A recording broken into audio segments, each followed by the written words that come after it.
Tere õhtust kõigile, kes on juba õigeks ja täpseks ajaks kohale jõudnud. Forospace korraldab raha kaasamise webinari sarja. Täna on siis teine webinar. Meie webinari sarjale on oma alla pannud Startup Estonia ja samuti Forospace'i tegevust toetab Pärnu linnavalitsus. Ja meie teisel webinaril me räägime siis täpsemalt kuidas ja mida ette valmistada, kui suhelda ingelinvestorite või VC esindajatega.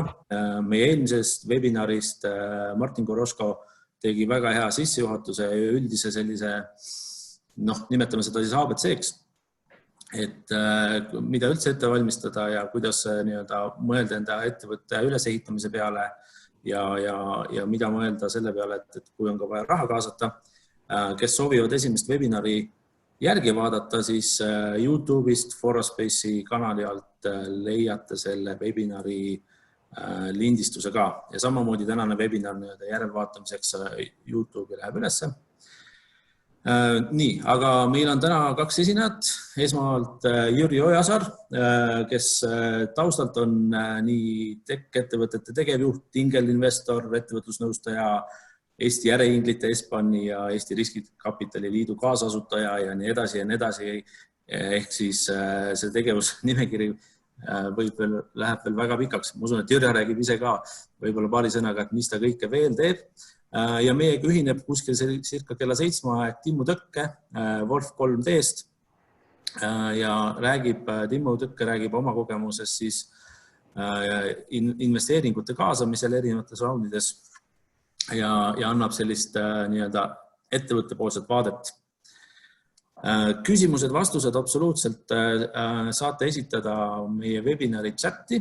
Vaatame siis kas jooksvalt või pärast Jüri esinemist vastame küsimustele. Ja teine variant on siis, kui te webinari selle ekraani peale liigute, siis on Q&A box, kuhu saate ka enda küsimusi kirjutada. Nii, aga mina omalt poolt nüüd annan sõnajärje üle Jüriole. Paneme siit ekraani jagamise kinni. Jüri, võid enda slaidid ette panna ja floor is yours. Okei.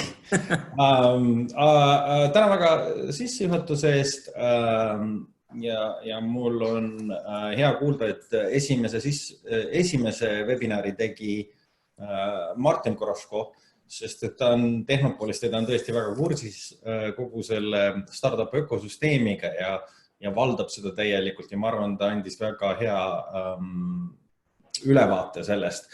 Aga täna ma tahaks siis võtta ja jätkata sellest ja rääkida täpsemalt, et mis on siis ikkagi need tööriistad, millega oma startupi kasvatada ja konkreetselt finantstööriistad. Ja siin me räägime, nii ma proovin panna slaidid ka, et siin me räägimegi raha kaasamisest riskikapitali fondidelt ehk siis venture capital VC, äriinglitelt ja kõik muu. Mina ise olen partner Change Ventures riskikapitali fondis, kus me investeerime ambitsioonikatesse Balti startupidesse. Me oleme juba investeerinud me oleme 6 investeeringut teinud Eestisse, aga samuti ka Läti ja Leetu. Eestist võib-olla inimesed tunneks ära nimed nagu 99 Math, üks EdTech platvorm, Meet Frank võib-olla,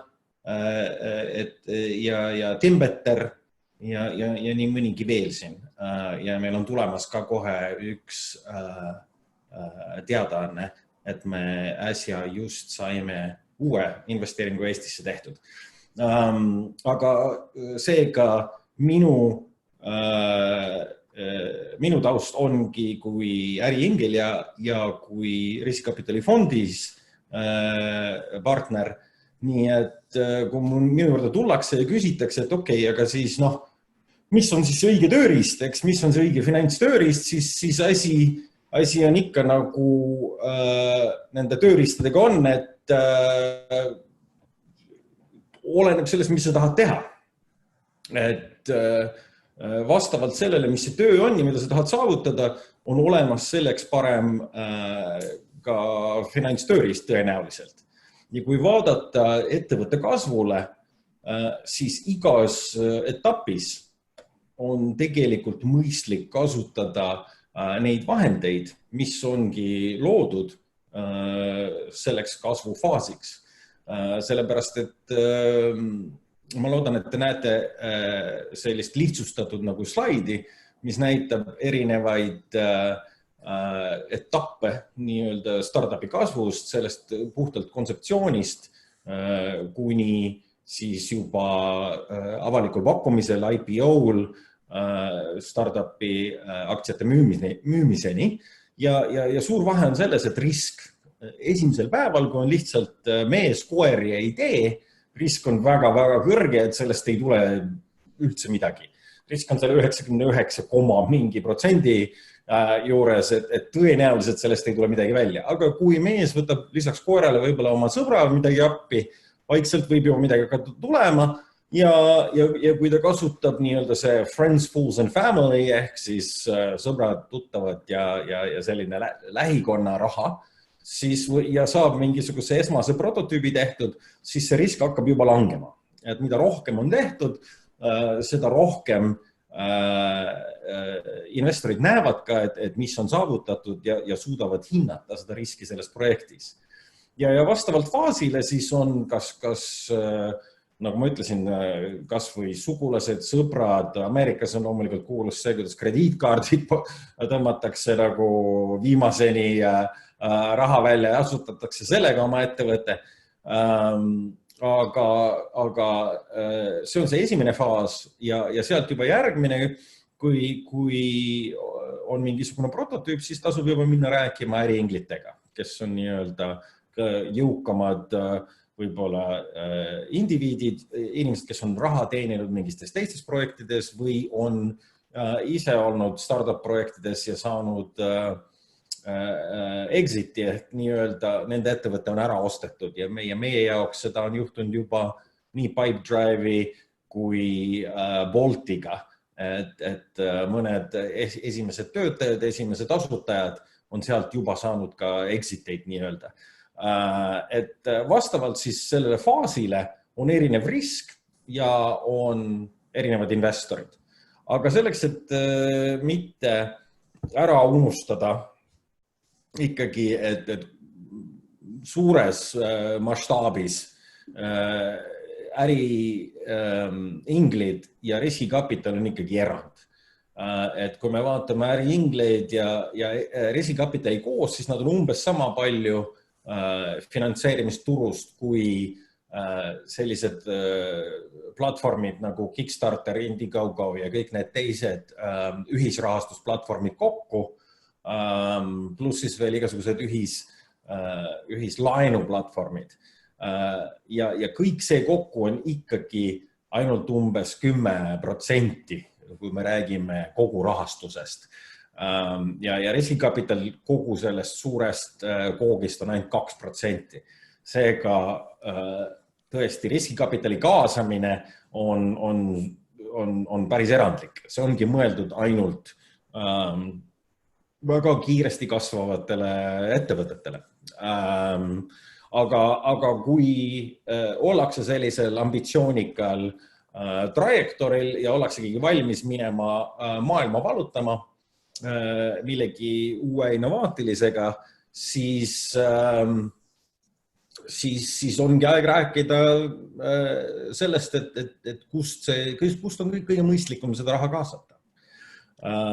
Ja nagu ma enne mainisin, need põhikohad, kust ikkagi ettevõtted saavad endale raha kaasatud, on siis riskikapital, äriinglid ja siis kõik need erinevad ühisrahastusplatvormid.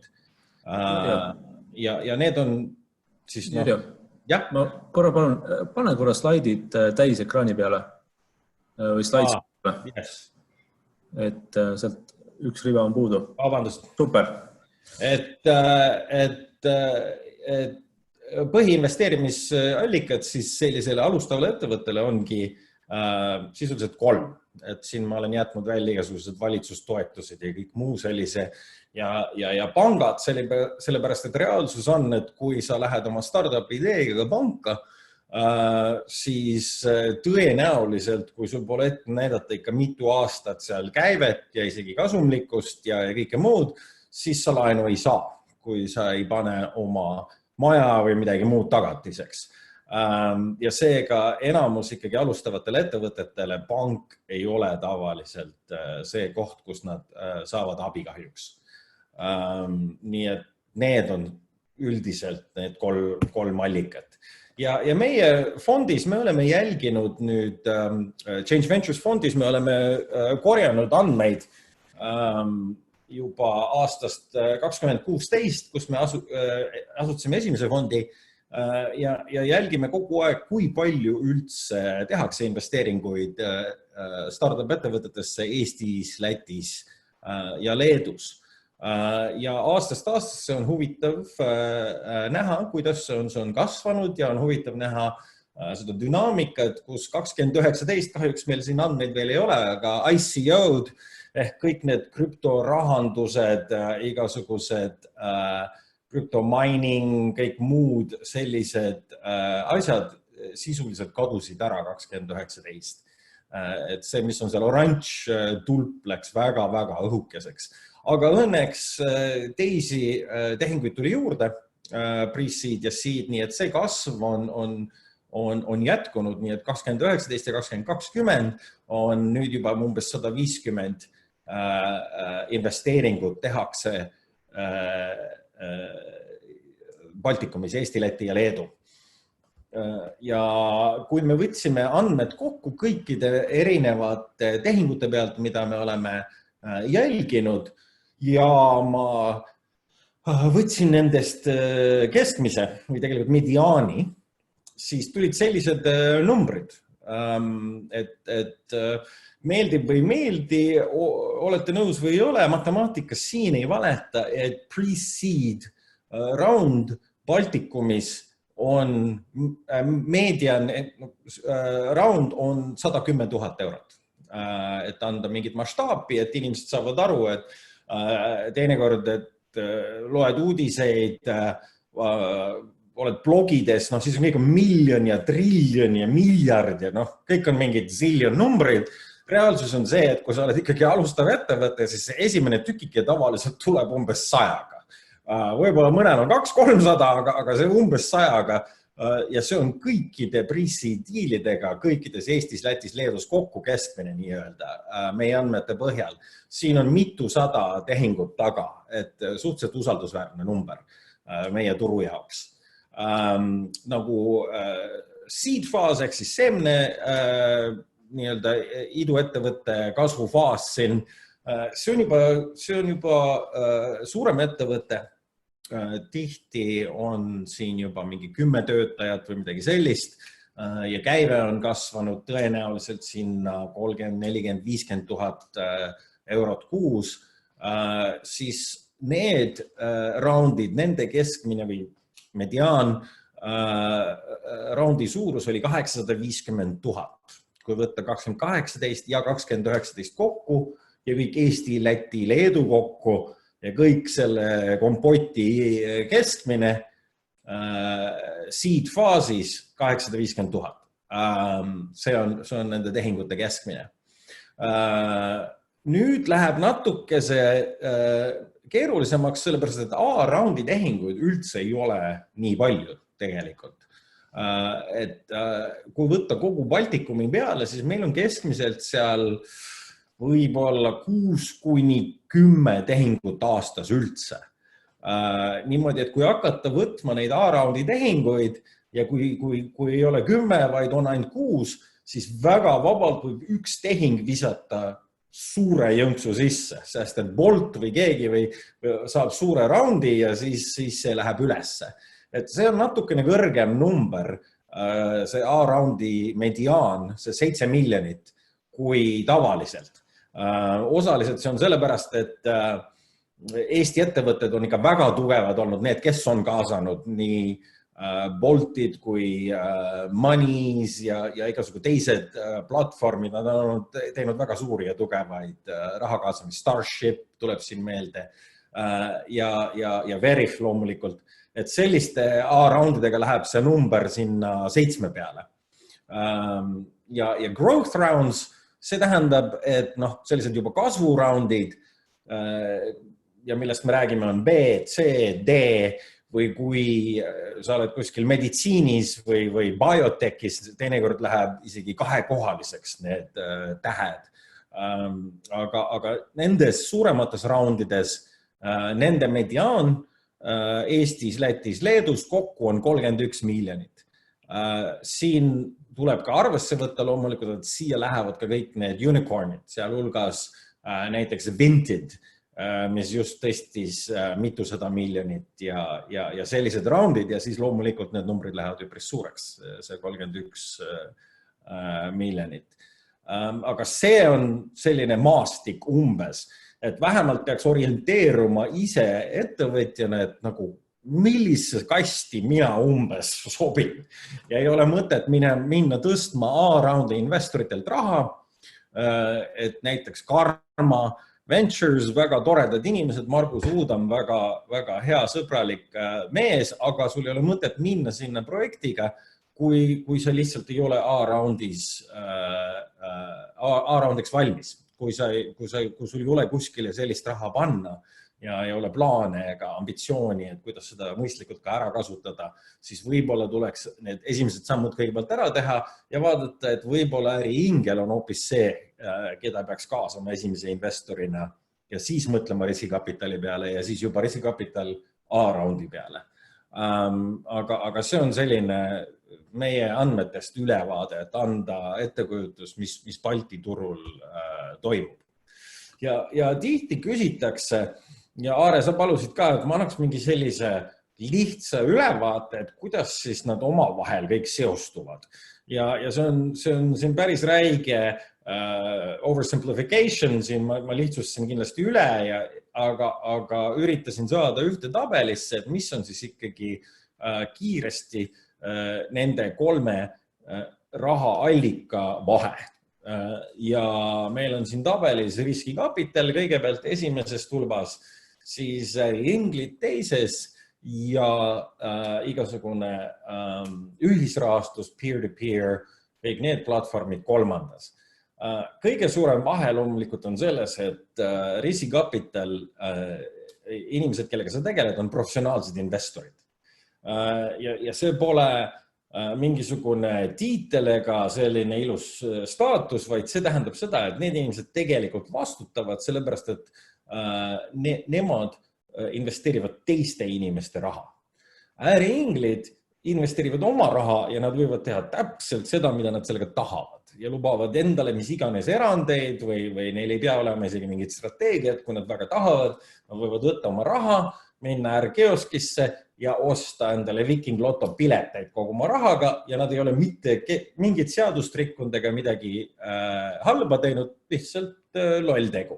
Kui mina teeks seda oma investorite rahaga, siis tõenäoliselt ma peaks kõik tagasi maksma ja võib-olla läheks isegi kinni, sest et ma kasutasin ära oma finantssituatsiooni siin klientide üle. Seega see on suur vahe ikkagi, et kui on professionaalne investor, siis on täiesti teine tase, kellega sa teed koostööd.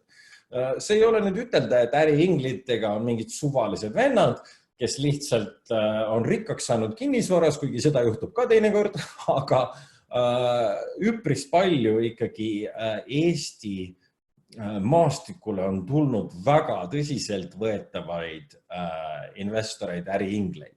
Et kui vaadata, mida teevad mehed nagu Ahti Heinla ja kui mõtelda kõik need investeeringud, mis on nüüd tulnud ka TransferWise'i asutajatelt ja Stendamgivid ja kõik sellised inimesed, et nad on väga professionaalsed tegelikult haritud ja saavad aru investeerimisest ja nendega on rõõm teha ka koostööd. Samas, kui nad investeerivad oma raha jällegi, nagu ma ütlesin, see on täiesti nende enda otsustada, mis nad teevad. Ja see on mingil määral ka palju lihtsam nende jaoks. Aga kui me räägime nüüd ühistusplatvormidest, siis seal pole vahet. Sind keegi seal ei hakka selle platvormi poolt nõustama ega aitama ega sind abistama ega jalutama ega seletama asju. Et seal on pigem vormide täitmine ja teisel pool eriti kedagi ei ole. Kuigi teinekord palgatakse ettevõtteid, kes teevad nii-öelda kampaania selle teie jaoks kas või mingi X summa eest või tulemustasu peale, et siis on võib-olla mingi ühisrahastuskampaania ettevõte, mis aitab neid teha. Experience, kogemus on jälle koht, kus ühisrahastusplatvormis, kui sa ei palka just endale sellist agentuuri või konsultanti, siis on tavaliselt kogemus 0 või väga madal. Äriinglitel see on vahelduv. Ma mainisin ennem väga selliseid respekteerituid, väga tõsiselt võetavaid, väga intelligentseid, targemaid kui mina inimesi nagu Ahti ja Sten ja teisi. Nemad on tugeva pagasi ja kogemusega, aga on ka inimesi, kellel on väga-väga vähe kogemusi ja võib-olla teevad alles esimest, teist või kolmandat investeeringut ja seda tuleb ka arvesse võtta. Et kas sa tahad sellise partneriga või kas sa suudad või oskad olla sellise partneriga, kui sul on nüüd omanike ringis keegi selline. Ja riskikapitaliga on loomulikult see, et kõigil on kogemus, et selleks, et üldse saada fondi kokku, on inimestel tavaliselt 10+ aastat investeerimiskogemust ja edukaid näiteid ja terve track record ja taust ja kõik muu, mis on loomulikult ka see, millest kui räägitakse, et smart money ja nii-öelda tarka raha, siis seda aetaksegi taga sisuliselt, et sellel investoril on tõenäoliselt ka oma network, oma võrgustik inimesi, et sa saad kohe aidata nii järgmise raundi finantseeringuga või inglite kaasamisega või advokaati vaja või mis iganes audiitorit või on vaja rääkida teiste investoritega teistes riikides või partneritega, siis tavaliselt riskikapitali partneritel tasemel kindlasti peaks see kõik olema. Nii, järgmine asi, mis on väga erinev, ma juba natuke mainisin seda, on see, et meie kui riskikapitali fondi partnerid, meie ei investeeri üldiselt oma raha. Meil on 2% fondist, jah, tõepoolest ma olen pidanud sisse maksma ja see on väga mõistlik, see on nii-öelda see skin in the game, nagu ütleb Taleb, et sul peabki olema oma raha ka ikkagi potis, et sa teeks võimalikult selliseid kasulikke otsuseid kõikide huvid oleks ühes. Aga see on ainult 2% kogu fondis, meie ütleme 50 miljonisest fondist. Ja kõik muu on siis pangad, kindlustusfirmad, investeerimispangad, sellised asutused. Ja nemad on väga-väga ettevaatlikud ja väga tõsiselt võtavad, et nad tahaks oma raha tagasi saada. Et seega nad on väga sellise tõsise pilguga, jälgitakse kogu aeg kõiki meie aruandeid nii kvartaalselt kui iga aasta ja kõned ja audiitorid ja asjad kõik. Et selles mõttes, kuna me ei käsuta oma raha, me investeerime teiste inimeste raha, on eraldi reeglid selleks.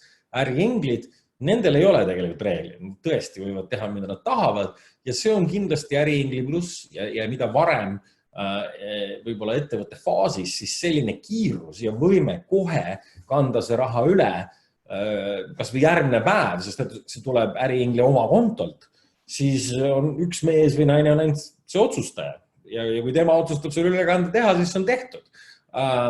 Et selline paindlikkus ja kiirus, see võib-olla ongi see kõige mõistlikum partner esimeses faasis, kus sa tahad kiiresti asjad käima saada. Loomulikult platvormil kui tehakse mingisugust ühisfinantseerimisplatvormi, siis inimesed maksavad nii-öelda oma rahaga, nii et ükskõik mis lollust sa sinna üles ei paneks, nemad maksavad, kui nad ostavad sult super, müüdud, väga hea. Nende krediitkaardi pealt see läheb maha. Aga millistest summadest on tegemist, siis riskikapital tavaliselt hakkab seal kuskil, hakkab vaatama 100 000, aga investeerib seal kuskil 200 000 kuni ütleme 3 miljonini. Ja äriinglid alustavad täitsa isegi teinekord madalamalt kui 30 000 ja lähevad sinna umbes 300 000. Ja ma räägin siin sellist Põhja-Euroopa, Baltikum, sellest regioonist. Loomulikult numbrid on täiesti teised Londonis ja loomulikult numbrid on täiesti teised, kui sa oled Palo Altos ja kõik on muud ja teistmoodi loomulikult, kui sa oled Shanghais. Aga meie regiooni jaoks on need umbes sellised vahemikud. Kuigi peer-to-peer platvormi puhul, need on täiesti rahvusvahelised tavaliselt ja üldiselt seal ikkagi tõstetakse seal kuskil 100 000, paari 100 000 kanti. Loomulikult uudistesse jõuavad, mis ime, keegi sai seal 2 miljonit või 5 miljonit kokku, aga need on kindlasti outliers, need on pigem erandid ja paarsada 000 on mõistlik täiesti teha ettemüüke, võib-olla isegi 500 000 ettemüüke nendel platvormidel. Dokumentatsiooni puhul, et kui palju bürokraatiat tuleb iga selle erineva investoriga, see on ka täiesti erinev. Natuke see bürokraatiat ikkagi on selle kõige lihtsamaga ka, mis on siis ühisplatvormid, et seal tuleb täita mingeid vorme ja Kickstarteris või Indiegogos võib-olla peab olema ka see Inglise pangakonto ja Ameerika pangakonto, ja sa pead olema nõus seal mingite tingimustega, aga üldiselt see on ikkagi pretty much fill in the blank, et vormid ja suht lihtne. Äriinglitega tavaliselt väga palju dokumentatsiooni ka ei tule, sest jällegi inimene kannab ise oma raha üle, nii et seal ei ole vaja nii palju dokumente ega juriidikat. Aga kuna riskikapitalist investeerib teiste inimeste raha, siis on vaja täis selline due diligence, dokumendid, lepingud, investeerimislepingud, osanike lepingud, kõik need asjad peavad olema korras, sest me ei saa investeerida ennem, kui nad on. Ja see käiakse läbi ja uuritakse enne, kui see raha liigub, ütleme niimoodi. Järgmine küsimus on equity ehk siis osakapital või aktsiad või mida siis nõutakse selle investeeringu eest või tahetakse selle investeeringu eest ja nii mõlemad riskikapital kui äriinglid mõlemad võtavad osalust su ettevõttest. Et see on see, miks me investeerime. Et mingi protsendi vastu sellest ettevõttest, kuna me arvame, et see ettevõte kasvab ja see osalus läheb muudkui väärtuslikumaks. Isegi kui ta protsentuaalselt läheb väiksemaks, siis ta kui igas raundis läheb ikkagi kõrgemale üles selle väikesegi osa väärtus. See dünaamika loomulikult ühisplatvormidel ei mängi rolli, sest et seal on pigem tavaliselt ettemüük niimoodi, et mitte osaluse äraandmine või müümine. Kuigi nüüd Eestis on ka selline platvorm nagu Funderbeam ja seal sisuliselt saab ka iga jaeinvestor investeerida koos nagu sündikaatides erinevates startupidesse. Et sellised asjad on ka olemas kui tööriistad. Ja mida siis ootavad need investorid? Mis on nende ootus, et nende raha peale, millist tootlust soovitakse ja see on riskikapitali puhul ikkagi iga investeering, mis me teeme, me eeldame, et see võib tuua või peakski tooma kogu fondi raha tagasi. Niimoodi, et kui me teeme investeeringut, me tegime 99 Math, siis me oma omakeski minu ja 2 partneri vahel me pidime jõudma selle veendumuseni ja vähemalt mingisuguste mudeliteni, mis näitasid, et see ettevõte võib olla sama väärtuslik kui kogu meie fond, ehk siis ütleme 50 miljonit eurot meie osalus selles. Ja seega need ootused on päris kõrged riskikapitalil.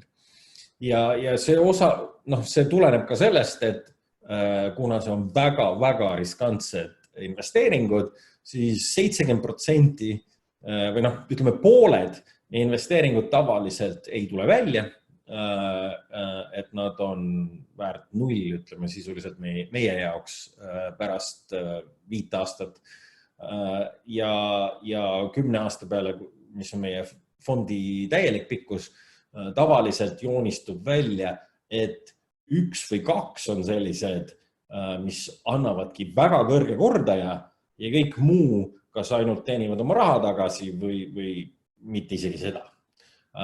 Ja sellepärast need ootused on väga kõrged, et meil ka 1 või 2 peavad sisuliselt tooma tagasi kogu fondi ja tootluse selle peale. Äriinglitel on natuke lihtsam, sellepärast, et see ei ole, nagu ma ütlesin ennem jällegi, ma kordan, et kuna see on nende raha, nad võivad ise otsustada täpselt. Nad ei ole kellegile lubanud välja. Meie oleme riskikapitali fondina, me oleme lubanud kõikidele oma investoritele, kõikidele nendele pankadele, kõikidele, kes meile raha andsid, et me toome sellist tootlust. Äriinglid võivad otsustada, et nad müüvad varem, võtavad teistsuguse valuatsiooniga ja need otsused on neil on käed lahti ja palju lihtsam, kuna tegemist siis jällegi oma rahaga. Ja see ei ole jälle teemaks ühisrahastuses, et seal on pigem, et mis on ootused, meeskonna enda ootused, et kui palju nad suudavad ära finantseerida oma tegevust selle kampaania rahaga. Ja lõpuks siis, et mis faasis on kõige mõistlikum kasutada, millist raha kõige alguses, siis kui on täiesti ainult idee või võib-olla esimesed prototüübid, siis tõepoolest kõige parem indikatsioon võib-olla turult ongi mingisugune Kickstarter platvorm, Indiegogo või midagi sellest. Aga kahjuks iga toode ka sinna ei sobi. On mingid asjad, mis lähevad palju paremini, mis tabavad, kui on mingi mäng või mingi sellised asjad, kui on mingid tehnoloogia vidinad, on konkreetsed asjad, mis on selle publikule, kes vaatavad ühisrahastusplatvorme huvitav ja nendega saab seal teha päris häid teste, et kui palju inimestel on huvi ja kas nad on nõus isegi ette maksma sellise asja eest, ilma kui sa oled väga palju veel investeerinud. Aga kui on natukese rohkem raha vaja ja natukese kauem seda arendada, siis tavaliselt tuleks ikkagi vaadata äriinglite poole ja nemad suudavad seal pre-seed ja seed faasis tavaliselt ära finantseerida kas üksinda või siis sündikaadiga ehk siis paari teise 3 sõbraga või teise investoriga koos panevad rahad kokku ja investeerivad siis raundis. Ja loomulikult riskikapital on tavaliselt võtab sealt pre-seed ja seed faasis ja juba sealt edasi investeerime erinevatesse startupidesse. Me üldiselt, näiteks oma fondis, me üldiselt ei ole väga teinud sellised investeeringud, kus ei ole üldsegi mingit käivet. Oleme siin mõned erandid teinud, 99 Math oli üks nendest. Nad ei võta raha koolidelt ega õpetajatelt praegust. Me arvasime, et on tähtsam, et nad kasvatavad oma platvormi kiiresti ja mitte see, et alguses korjata õpetajate pealt tasu. Et see ei tundu nagu mõistlik meie jaoks. Ja siis meil on veel mõned sellised investeeringud, aga üldiselt ikkagi kõigil ettevõtetel, kui me oleme investeerinud, on olnud ütleme seal alates 10 000 võib-olla kuskil, võib-olla natuke vähem igakuine käive, nii-öelda monthly revenues, recurring revenues. Nii. Aga mis ma siis tahtsingi näidata, et tegelikult riskikapital ei ole ka ainult üks selline monolith, kõik on samasugused ja kõik muudkui investeerivad samadesse startupidesse ja see on kindlasti tähtis ettevõtjatel aru saada, et kelle ukse peale minna koputama. Ja selleks ma tegitsin siin sellise tabeli, et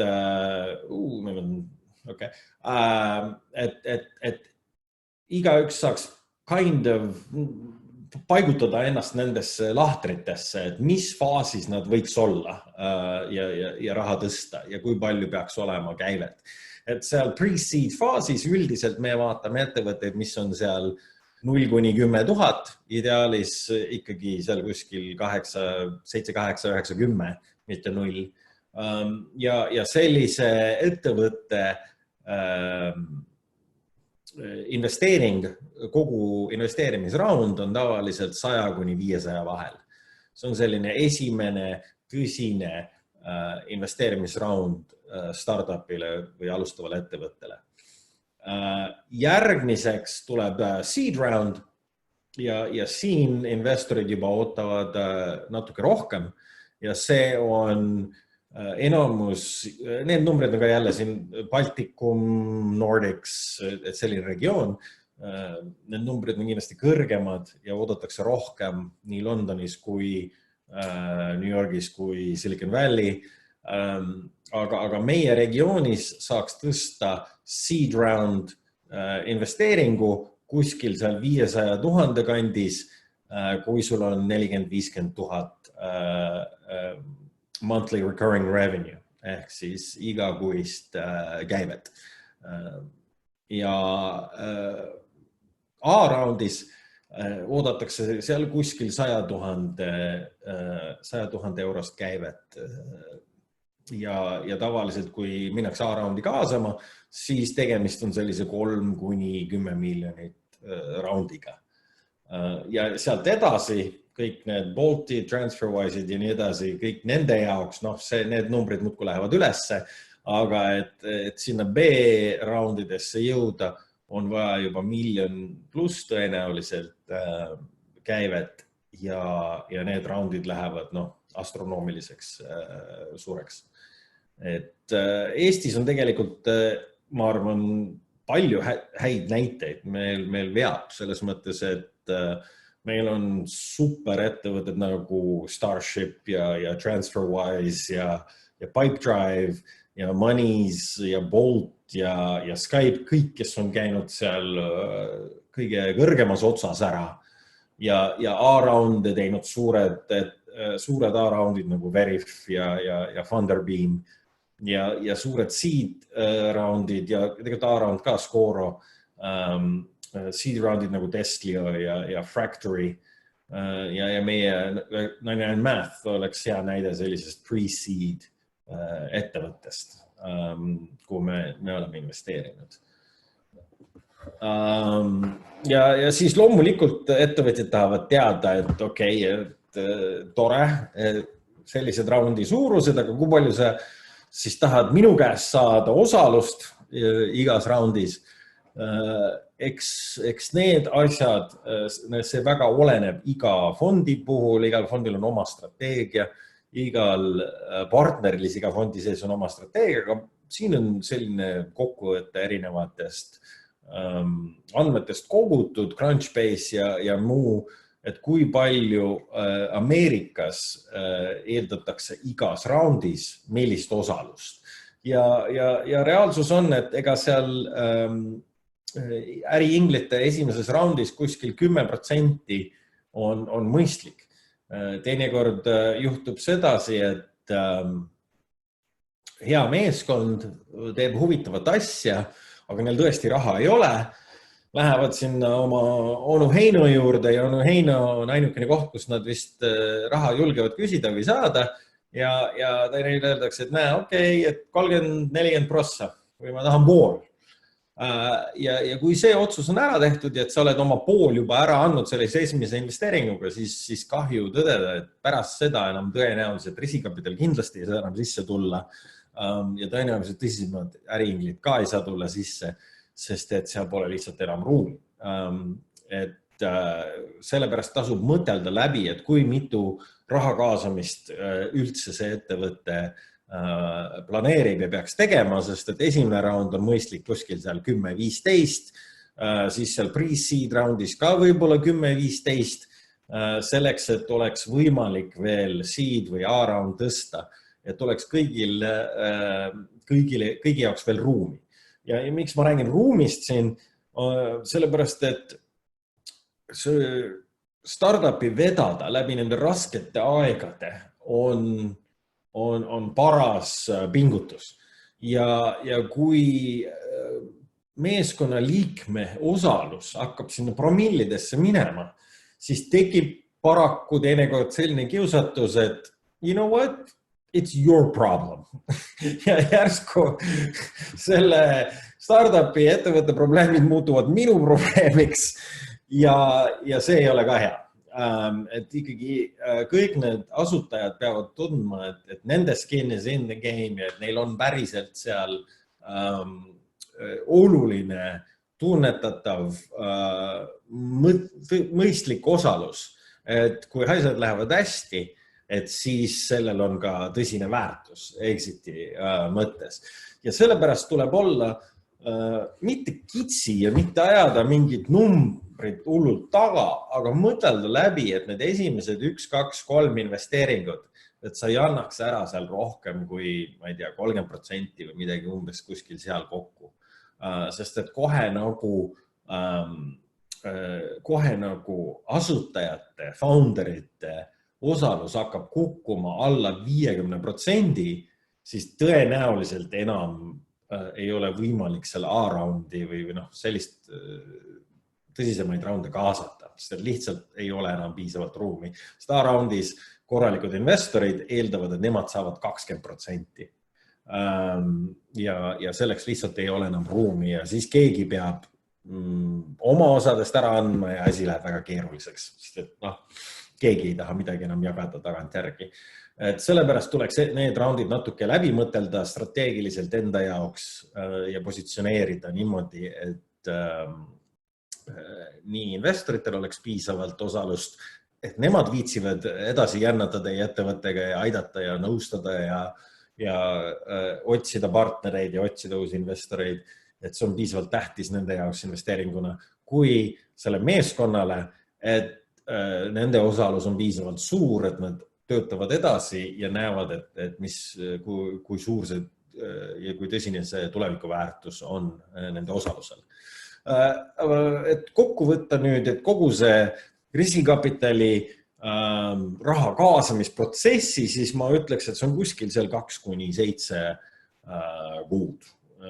Ja kindlasti on seda ka tehtud kiiremini ja kindlasti on ka veninud diile, mis on pikemad, aga reaalsus on, et eks ta seal kuskil vahemikku ikka kukub. Ja miks ta kukub sinna vahemikku, et miks nii kaua küsitakse? Et siin on palju põhjuseid, eks, et tavaliselt on vaja mitu kohtumist, et tõesti me saaks aru, et millega te tegelete. Esimene kord ma saan tavaliselt kohviga kokku ainult ühe asutajaga. Kui kõlab huvitav, siis on tavaliselt mingi teine kohtumine, siis võib-olla tahad ka kohtuda kogu meeskonnaga ja kogu meeskond tahab ka loomulikult kohtuda mu partneritega, kõikide investoritega, et kuulata, et ikkagi miks meid vaja on. Ja kõik need kohtumised, need võtavad aega. Ja sellepärast ma alati soovitan ettevõtjatele, et alustada neid suhteid ja alustada neid kohvisid ja kohtumisi varakult, et siis seda protsessi, see on kõige parem viis seda protsessi kiirendada, ütleme niimoodi. Et kui see täiesti külmalt ja nullist alustad, siis tõepoolest lähebki kauem. Ja kui need kohtumised on tehtud, kõik tunnevad ennast mugavalt, siis tavaliselt riskikapitali firma teeb pakkumise ehk term sheet, teeb pakkumise sellele startupile, et näe, me oleme nõus investeerima 500 000 eurot, ma ei tea, 12% eest ja seal on võimalus siis investoril, tähendab ettevõttel võtta see vastu või mitte. Kui ettevõttel see võtab vastu, siis kõik eeldavad, et tõenäoliselt enam-vähem sellistel tingimustel, nagu see paarileheküljeline term sheet või pakkumine oli, et enam-vähem sellistel põhitingimustel tulebki kogu tehing ja minnakse tegema siis riskikapitali puhul due diligence. Näiteks meie büroo on Cobalt, nad teevad kõik meie due diligence'i protsessi, ehk siis nad uurivad, et kus see ettevõte on asutatud, kellel on osad, mis tehingud on, mingid suuremad tehingud on toimunud, suuremate partneritega lepingud ja nii edasi, et need kontrollitakse üle ja siis valmistatakse ette dokumentatsioon, mille alusel me siis investeerime, mille alusel me kanname üle seda raha ja mis õigusi meil on. Nagu näiteks, et vähemalt kord aastas saada seal aruandeid ja kvartaalselt mingeid update ja mis iganes muud õigused. Ja siis tuleb raha viimasena. Ja sellepärast see lihtsalt võtab 2-3 kuud ikka. Ükskõik kui palju me ei üritaks, ükskõik kui kiiresti me ei teeks, siis neid kõiki asju tavaliselt väga palju lühemasse perioodi ei saa pigistada. Aga äriinglitega on see asi lihtsam. Sisuliselt sul on kõik need samad kohtumised, kõik samad asjad, mis peavad ära juhtuma, aga nad on kõik lihtsamad. Nad on tavaliselt lühemad ja nad on kiiremad ja seega kogu see protsess võtab, sest et kui tegemist on ainult ühe otsustajaga ja see on tema enda konto, siis ei peagi minema rohkem kui 1 kuu.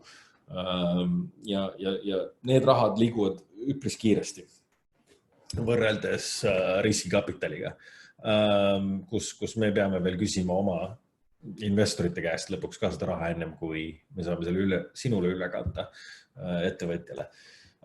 Ja ühisrahastus, see on täitsa eraldi protsess, selle kohta vist räägib keegi teine teile ja ma ei hakka süvenema siia, aga üldiselt ma hoiatan, et see ei ole ka niisamuti puusalt tegemine, et selleks, et oleks edukas ühisrahastuskampaania, sinna läheb ikka mitu kuud tööd ja sa pead mõtlema läbi kõik selle kampaania strateegiad, korjama igasugu kontakte, hakkama ette nii-öelda suhteid looma ja kogu kampaania, see kõik toimub enne, kui sa isegi kampaania välja lased, sest et kõik see eeltöö on see, mis garanteerib, et siis tuleb edukas kampaania. Kampaania ajal loomulikult on hullumaja hommikust õhtuni ainult vastad päringutele ja klientidele ja müüd. Aga jah, see ei ole ka tasuta, sellepärast, et tihti selle kampaania jaoks on vaja videot või on vaja mingeid materjale ja on vaja mingid disaini ja abi muudki, et selleks peab ka raha olema. Et alla sellise 10 000 euroga ma väga ei soovitaks tõsisemad kampaaniat hakata tegema, kas 100 000 või rohkem kaasama, kui sa ise ei ole investeerinud ka sinna aega ja raha, sest et nad kahjuks lihtsalt ei ole sellised mütsiga löödud kampaaniad, nad ei ole edukad, nad peaaegu kunagi ei saa oma see target raha täis, et see on paras töö ka. Et siis ma võtaks praegu need mõned küsimused ja me saame ka siis, kas meil on see Timmu või? Timmu veel ei ole tulnud, et Timmu jõuab. Okei, aga ma siis praegu oleks ideaalne aeg, kas siin Q&A on, ma näen, et mingid küsimusi tekkinud. Gleb küsib, et mis advokaadibüroosid veel me saaks soovitada. Ega Cobalt on kallim ka advokaadibüroodest, et kui vaadata, siis on turul ka teisi tegijaid, mida me kindlasti soovitame, nagu Hedman Partners näiteks ja siin on veelgi Sorainen, seal on ka palju häid advokaate, et need on kõik sellised partnerid, kes on puutunud kokku investeerimistehingutega ennem ka ja neil on need vormid olemas, nad valdavad teemat, nad saavad aru, et kui võtta advokaat ja kui juba maksta, siis kedagi, kes suudab seda teha. Et Njordlo ja Hedman ja need oleks kindlasti sellised, mida ma tooks välja kui hea hinna-kvaliteedi suhe. Ja siin on veel üks küsimune kohe, kui tavaline on see, et term sheet'i tingimuste osas räägitakse läbi, kelle sõna pakkumine jääb tavaliselt peale investori või startupi. Väga huvitav ja asjalik küsimus, et kas term sheet'el räägitakse läbi või see on selline lihtsalt take it or leave it pakkumine, et kas mingid protsendid ja konkreetsed summad veel võivad muutuda ja teinekord natuke see küll. Üldiselt väga palju ei muutu term sheet'ist lõppdokumentideni, sest et eks enne term sheet'i välja andmist tihti on olnud pikad vestlused asutajatega ka, et mis oleks õige summa ja millise valuatsiooniga ja nii edasi. Et kui pole jõutud enam-vähem sarnaste arusaamadeni, siis tavaliselt seda term sheet'i ei tule ka.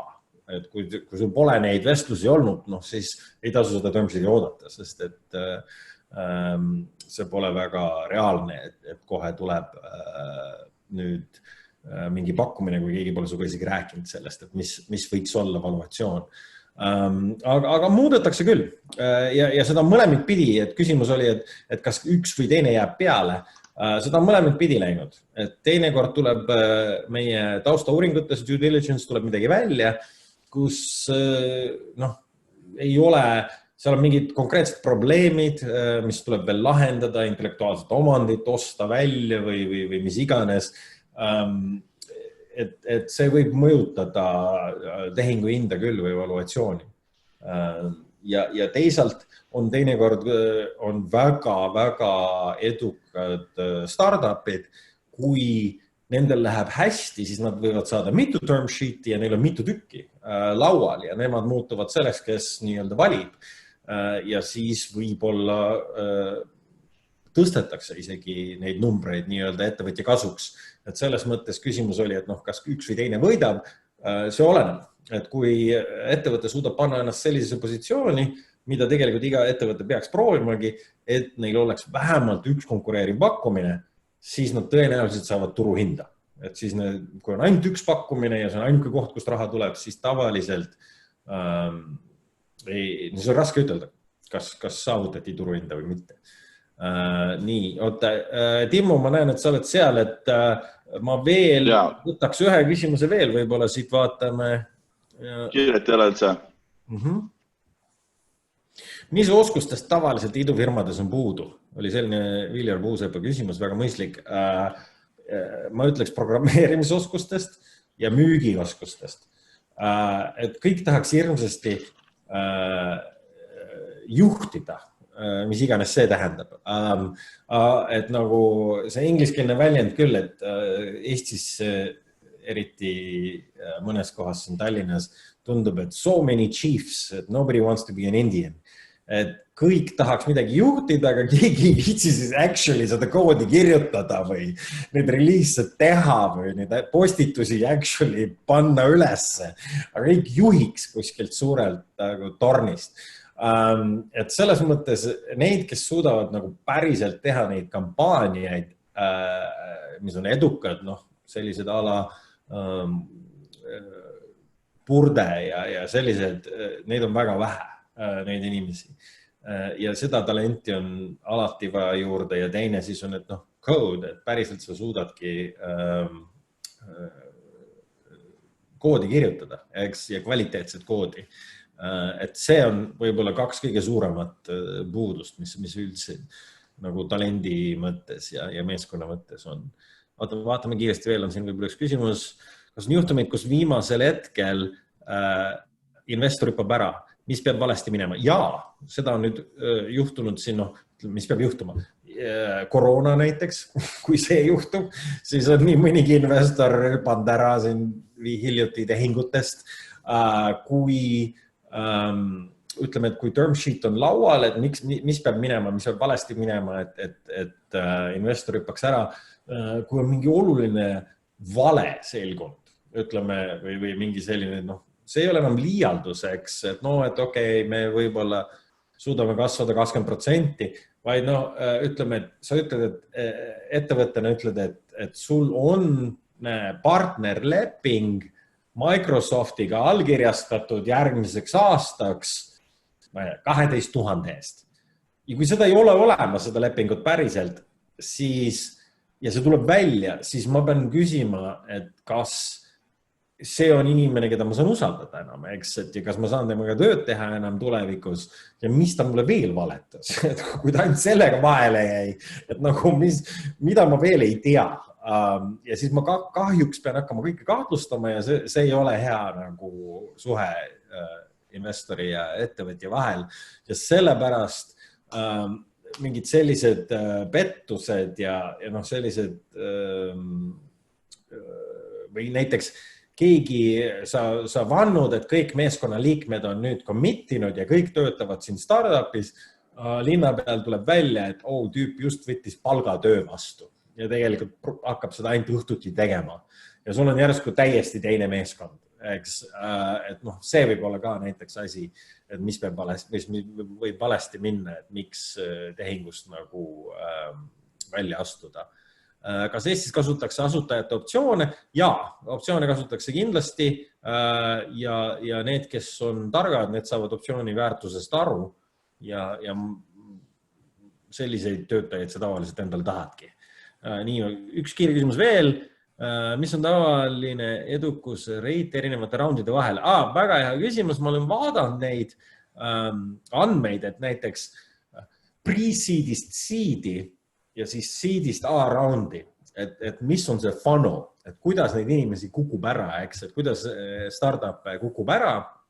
Et see on, ma kahjuks ei mäleta, aga need olid väga suured numbrid olid seal alguses, pre-seed to seed, 80% või midagi sellist, rohkem võib-olla isegi, et nad ei tõsta nii-öelda järgmist raundi.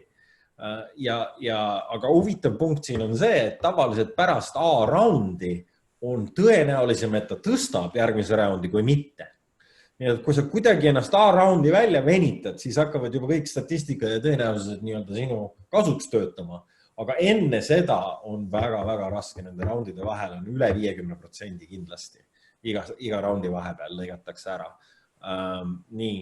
Aga ma ei võta nüüd võib-olla, Timmo, siin on veel küsimusi, aga ma võtan neid võib-olla pärast. Võid võtta veel paar tükki, mul täitsa fine. Okei, ma võtan ühe veel siin. Indrek Maripuu küsib, et paar sõna pre-seed ja seed rahastamise hetke olukorrast Eestis. No ütleme, et meil tuleb välja uudis, ma arvan, reedel või võib-olla esmaspäeval, et me tegime seed round investeeringu Eestisse, Eesti ettevõttesse, väga ambitsioonikas ettevõtte, üle miljonine round. Et selles mõttes toimuvad asjad. Ja meil skaudime praegu paari ettevõtet veel, kuhu on väga tõsiselt kaalume investeerimist. Nii et meie näeme endiselt huvitavaid projekte ja endiselt investeerime. Aga on küll tunda, et turul on inimesed tagasi tõmmanud, kõik võtavad natuke rahulikumini, kõik võtavad natuke aeglasemini, kõik mõõdavad natuke rohkem ja vaatavad ühe silmaga neid uudiseid ja mis börsidel toimub ja kõike seda muud ja seda ebakindlust on ja ma ütleks, et selline 20-30% ärapudenemine, kukkumine investorite hulgast on toimunud või nad on, ütleme, on the sidelines. Praegu istuvad natuke seal piiri peal ja vaatavad mängu enne kui panevad panused sisse, et vaata, kas nad on üldse elus see ettevõtte 3 kuu pärast. Et natuke seda on näha. Nii, aga Timmu, võta siis, siin on veel küsimusi, aga ma võtan neid pärast, et see ei pea hängima meiega liiga kaua. Okei. Jep. Kas ma pean nüüd midagi tegema, slaide ka vahetama või? Sa võiksid panna enda slaidid korra või see screen share korra kinni ja anname suure pildi Timmule ja Timmu tõkke on 3D-st. Teete päris inimestest avatare. Ma teie ettevõttest rääkida, aga äkki sa räägid oma storyt, kuidas te olete investeeringut kaasanud ja mis see jällegi startupi poolne vaade kogu teemasse? Ja, vabalt. Okei, aitäh. Ühesõnaga, mina olen Wolf 3D CEO, teame 3D avatari inimestest mängude ja VR-i jaoks. Näevad mängud muutuvad siis sotsiaalseks ja avatarid enda identiteedi sinna toomine on siis sellega seoses väga relevant teema, eriti praeguse kriisi ajal ja nii edasi. Oleme kaasanud kokku kuskil $1,5 miljonit. Hetkel oleme tegelikult järgmist raundi close imas just, term sheet on signed ja nüüd tegeleme viimase selle osaga. Aga ja, ühesõnaga alustades siis võib-olla algusest esimesest raundist. Esimene raund tihtipeale on selline friends and family round või siis ütleme tuttavad. Meie puhul oli see siis minu mentor, kelleks oli siis kadunud Mailis Habauk, EBS-i founder. Ja tema siis põhimõtteliselt, kui me alustasime ise omapäi, saime kuidagi esimesed kuud ja esimesed kliendid tehtud ja siis põhimõtteliselt Madis siis nagu liitus esimese raundina. Ja peale seda järgmine raund oli kiirendi. Võib-olla kommentaar ongi, et see esimene raund ongi siuke nagu veits kaos, et sa ei tea veel, mis see toode täpselt on ja mis iganes, siis tavaliselt sellepärast see tuleb nagu pere või siis juba nagu eksisteerivad kontaktide seast. Ja, järgmine raund oli Startup Wise Guys, mis oli siis kiirendi, mis oli siis meie nagu teine toode, samal kui me pivotisime. Neil on siuke veits formaalsem protsess ettevõtete aktsepteerimiseks. See oli hea kogemus, kuna põhimõtteliselt kõik need basicud startupi kohta, startupi rannimise kohta saab sealt kätte ilusti ja ka mingit networki ja fundraising support ja nii edasi. Ja, ühesõnaga peale siis Startup Wise Guysi, kuna meie siis nagu enamus kliendid olid USA-s, siis me otsustasime, et järgmise raundi me tahame kaasata siis USA investoritelt ja otsustasime, et mina kolin USA. Eks ma kolisin LA-sse ja põhimõtteliselt nullist hakkasin sealt siis nagu networki tekitama, et siis USA-st raund kaasata, mis oli muidugi huvitav tegevus, aga ütleme huvitav, aga keeruline, et ma käisin hästi palju üritustel, võtsin ühendust enda industry inimestega, kellele võiks relevant olla meie toode, kes saaks aru nagu sellest. Ja lihtsalt tegitasin endal networki, lihtsalt käisin meeting ja networking event, ühesõnaga nendest sai piisavalt. Õnneks neid toimus seal palju.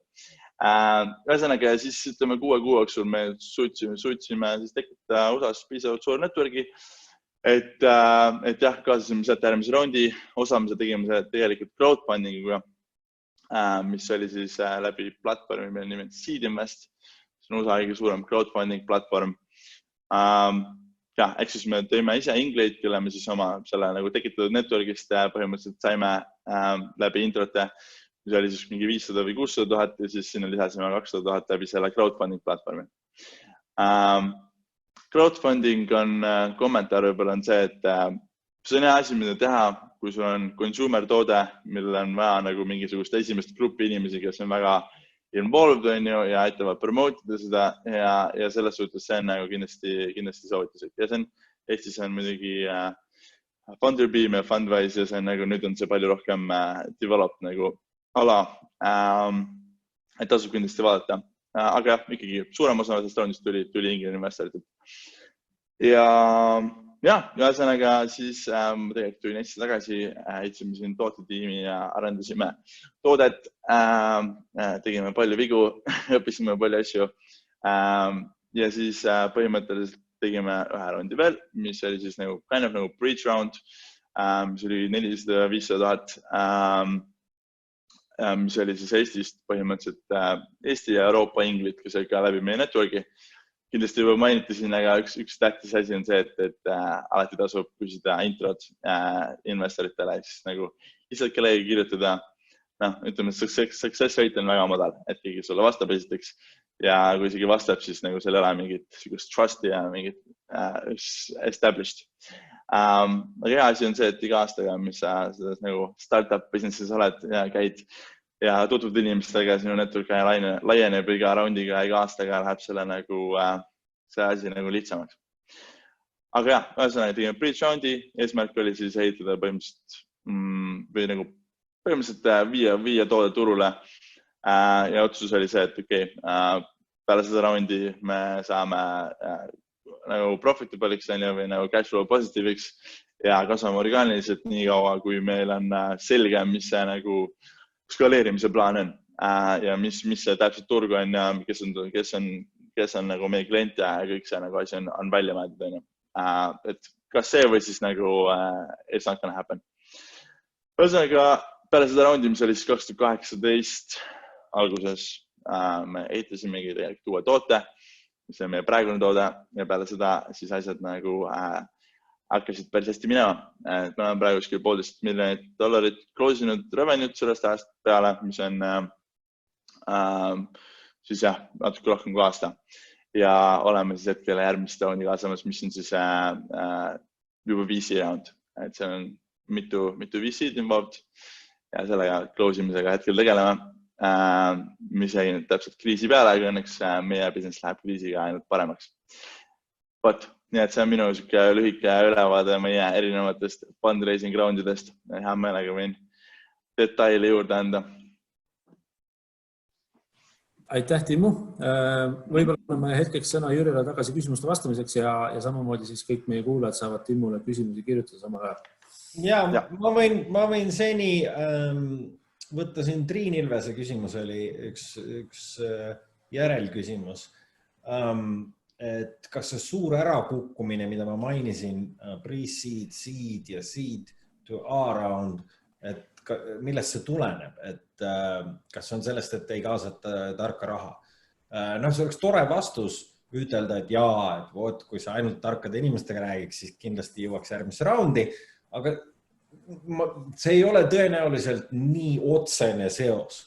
Ma arvan, et siin on correlation, aga ma ei ole kindel, et kas otsene causation võib ka ütelda. Et kindlasti aitab seda raudselt, kui sul on tark raha nii-öelda sees. Sest et ükskõik millise meie ettevõtte, kui me oleme investeerinud selle juhiga, te räägiks, siis kindlasti nad oleks nõus, et VC-l on väga oluline roll, et kas järgmist raundi üldse kaasatakse.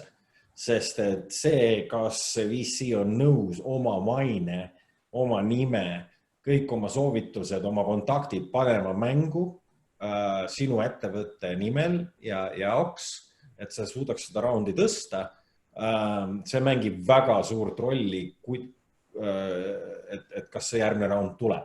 Aga see ei tähenda, et see veel tuleb. Isegi kui sa paned kõik mängu, kui ei ole seda product market fit ei hakka kuskilt välja tulema, siis tavaliselt seda järgmist raundi lihtsalt ei tule. Ja kuna üldse kogu startup indus on eriti seal varajases faasis, kõik otsivad, neil pole aimugi veel isegi, mis see toode täpselt on või mis see lõplik nii-öelda kombinatsioon või variant siis tuleb, mis läheb käima, mis läheb päriselt tööle ja mida saab skaleerida, siis selles varajases faasis peabki olema tegelikult väga kõrge ärakukkumisprotsent, sest et lihtsalt avastatakse veel, mis see probleem üldse on. väga paljud startupid ei jõua isegi selleni, et nad lahendavad piisavalt suurt huvitavat probleemi. Ma arvan, et see ärakukkumisprotsendi põhjused on see ka kõige rohkem selles, et selles kõige varajasemas faasis on väga palju ettevõtteid, kellel on hüpoteesid, et mis võiks olla mingi probleem, mis väärib tasu lahendamist ja mille lahendamine oleks profitable ka, et kasumlik. Siis jah, et seal esimeses, teises sammus on väga palju neid ärakukkujaid.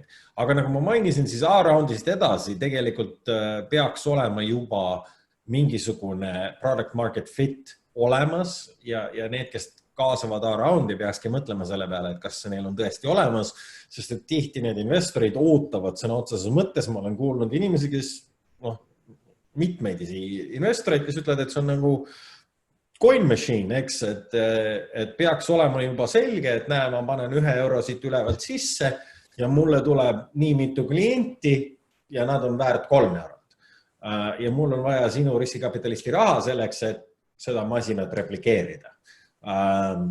Et see tähendab, et sa oled tõesti leidnud product market fit.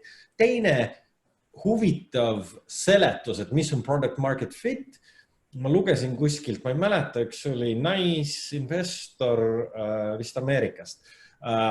Ütles, et sa tead, et sa oled jõudmas sinna või et sa pole veel jõudnud product market fitini, kui sa ei suuda saata inimesi välja müüma sinu toodet. Et alguses ainukene inimene, kes käib ja tõesti müüb ja suudab ära veenda partnereid ja kliente on founder, on CEO. Siis kui ettevõte kasvab tavaliselt, siis juba 2-3 inimest ettevõttest suudavad minna. Kui sa jõuad sinna staadiumisse, et sa võid lihtsalt hakata palkama suvalisi inimesi ja suudad neile selle story ära rääkida, et mida nad müüvad, miks nad müüvad ja kelle nad müüvad, siis tõenäoliselt sa oled leidnud selle product market fit'i ka ja ära defineerinud enda jaoks. Nii, kas meil oli küsimusi veel seal Timmule? Jaa, aga ma vaatan Timmu... Kommenteeriks selle, üks asi selle targa raha puhul ja nagu ütleme siis nagu high quality või hea brändiga investorite raha kaasamise puhul early roundides on ka see signaling risk. Jürjo korra mainis ka, et põhimõtteliselt, et kui sa tõstad seed roundis mingi suure fondi käest raha, ma ei tea, mingi Andres Horovits paneb paar milli sinna sisse ja nad järgmist raundi ei tee, mis iganes põhjusel, nende mingid tiisis on muutunud, sul võib täiesti okei ettevõttele tegelikult võib-olla seed round tehti nagu suht suvaliselt või mis iganes, siis selle nagu pitchiga minna kellegile teisele, et sul on Andres Horovits cap table'is ja nad ei investeeri siin järgmises raundis, on väga keeruline nagu raha tõsta. Pluss samamoodi suur fond, kes ei saa nagu piisavalt suurt osalust, ei saa piisavalt palju raha sisse panna sulle, early stage ei ole nagu nii motiveeritud aitama, kui näiteks mingisugune ingelinvestor, kes on nagu, ütleme, hingega asja juures ja kes on ka high quality inimene ja tal on nagu aega ja nii edasi. Ehk siis nagu see tark raha early stages ei pruugi olla alati nagu mingisugune megafond või ta ongi nagu mingisugune hea individual, kellega sul on mingisugune market fit ja personal click ja nii edasi. Ma lisaks veel nii palju, et tõenäoliselt liiga vara ongi väga problemaatiline, kui sa tood sisse riskikapitalist. Et mida varem sa tood ta sisse, seda varem läheb kell tiksuma ja hakkab käima. Sest et sellest hetkest, kui sa teed riskikapitali sisse, oodatakse, et okei, nüüd sul on 12 kuud, et kasvada vähemalt 300% miinimum, eks? Ja aasta pärast seda veel 300 sellele peale ja siis aasta pärast veel 300 ja kui sa pole selliseks asjaks valmis, siis tekivad kohe probleemid. Kohe algusest peale on jama, eks? Ja selles mõttes, mis hetkel tuua selline partner sisse, sa pead ise olema ka valmis nendeks ootusteks, mida selline partner on sinu puhul. Ja on paljud ettevõtted, mida lihtsalt ei ole mõtet niimoodi ehitada ja nagu VC tähendab seda, et sul on ainult nagu 2 outcome'i põhimõtteliselt või nagu exit IPO või siis bankruptcy, et sa ei ehita sellest mingisugust profitable business, mis su nagu elustiili supportib. Ja nagu see on täiesti fine asi, mida teha mõnedele inimestele. Et see on nagu konkreetne otsus, kui sa kasutad riskikapitali, et see on nagu swinging for the fences ja üritad ehitada reaalselt nagu $1 billion ettevõtet. Absoluutselt, ma olen sellega täiesti nõus. Ja veel, et kui haruldane see on, et riskikapital üldse investeerib, lihtsalt meie fondi puhul ja ma olen suhteliselt kindel ja nii palju, kui ma olen kuulnud, nii Trind kui kõik need teised soliidsed investorid in town, meil on kõigil üle 90%, seal kuskil 96%, 6-7% kandis on see ei ütlemine. Et need projektid, mis tulevad sisse, need emailid, asjad, need inimesed, kellega me räägime, kohtume võib-olla korduvalt, võib-olla 6 kuud räägime ja suhtleme edasi-tagasi, siis ikkagi lõppude lõpuks 98 või 97% me ütleme ei. Et see on ikkagi erand ja nii ta on. Ja sellega seoses ettevõtjatele on tipp, et see nagu investor meetingud on teie jaoks nagu free consultancy ka, et need targad inimesed, kelle käest te saate nõu küsida ja kelle käest te saate tarku häid küsimusi, nii et need nagu võib minna sellele meetingule eeldusega, et nagu statistika on selline lihtsalt nagu ta on ja need meetingud tuleb teha palju ja see on fakt, et sa saad nagu olenevalt roundist ja ettevõttest 30 kuni 100 või 130 eid selleks, et round ära kloosida. Lihtsalt nagu need eisid peab proovima kuidagi väärtust, kuidagi mingit väljutaid endas. See on karm asi.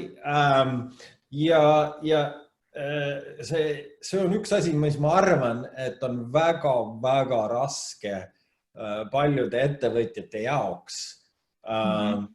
See pidev, ma ei taha ütelda materdamine, sest investorid ei tee seda, et sind kuidagi karistada või kiusata. Aga kuna ma ütlen 98% ajast ei, ja kui me kõik teeme seda, eks, et Ivar Siimar, mis iganes seal, Riivo, kõik ütlevad ei kogu aeg, aga meie ees on kogu aeg erinevad näod, aga wherever you go, there you are. Et sina saad seda ei pidevalt ja järjest ja ühe venna käes ja teise ja kolmanda ja mõtled, et fuck, et ma olen ikka täiesti jobu, et mõttes, et nagu terve ühiskonnast läbilõige, kõik on mulle ütelnud, et worthless. Ei tasu, eks. Et see psühholoogiliselt jääda nagu enesekindlaks ja saad aru, et wow, hold on, et see on praegu momentary, see kõik võib veel muutuda mingi 6 aja pärast või nädala aja pärast või 2 kuu pärast või 6 kuu pärast.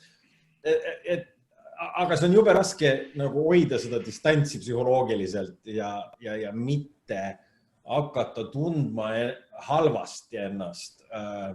Et see, et sa nagu paned 80% ajast valesti, see on osa sellest protsessist nii-öelda. Okei, aga Timo, äkki sa jagad nii-öelda enda kogemust ja mõtet, et kuidas see 80% ajast nii-öelda läbi elada ja mitte emotsionaalselt läbi põleda ja mitte nagu alla anda? Ja, nagu see on lihtsalt protsess selles suhtes nagu any other thing, nagu, et mina jaoks on lihtsalt, see ongi protsess nagu numbrid, you gotta do the numbers, nagu kui sa teed sales'i, siis sul on vaja oma numbrid sisse saada.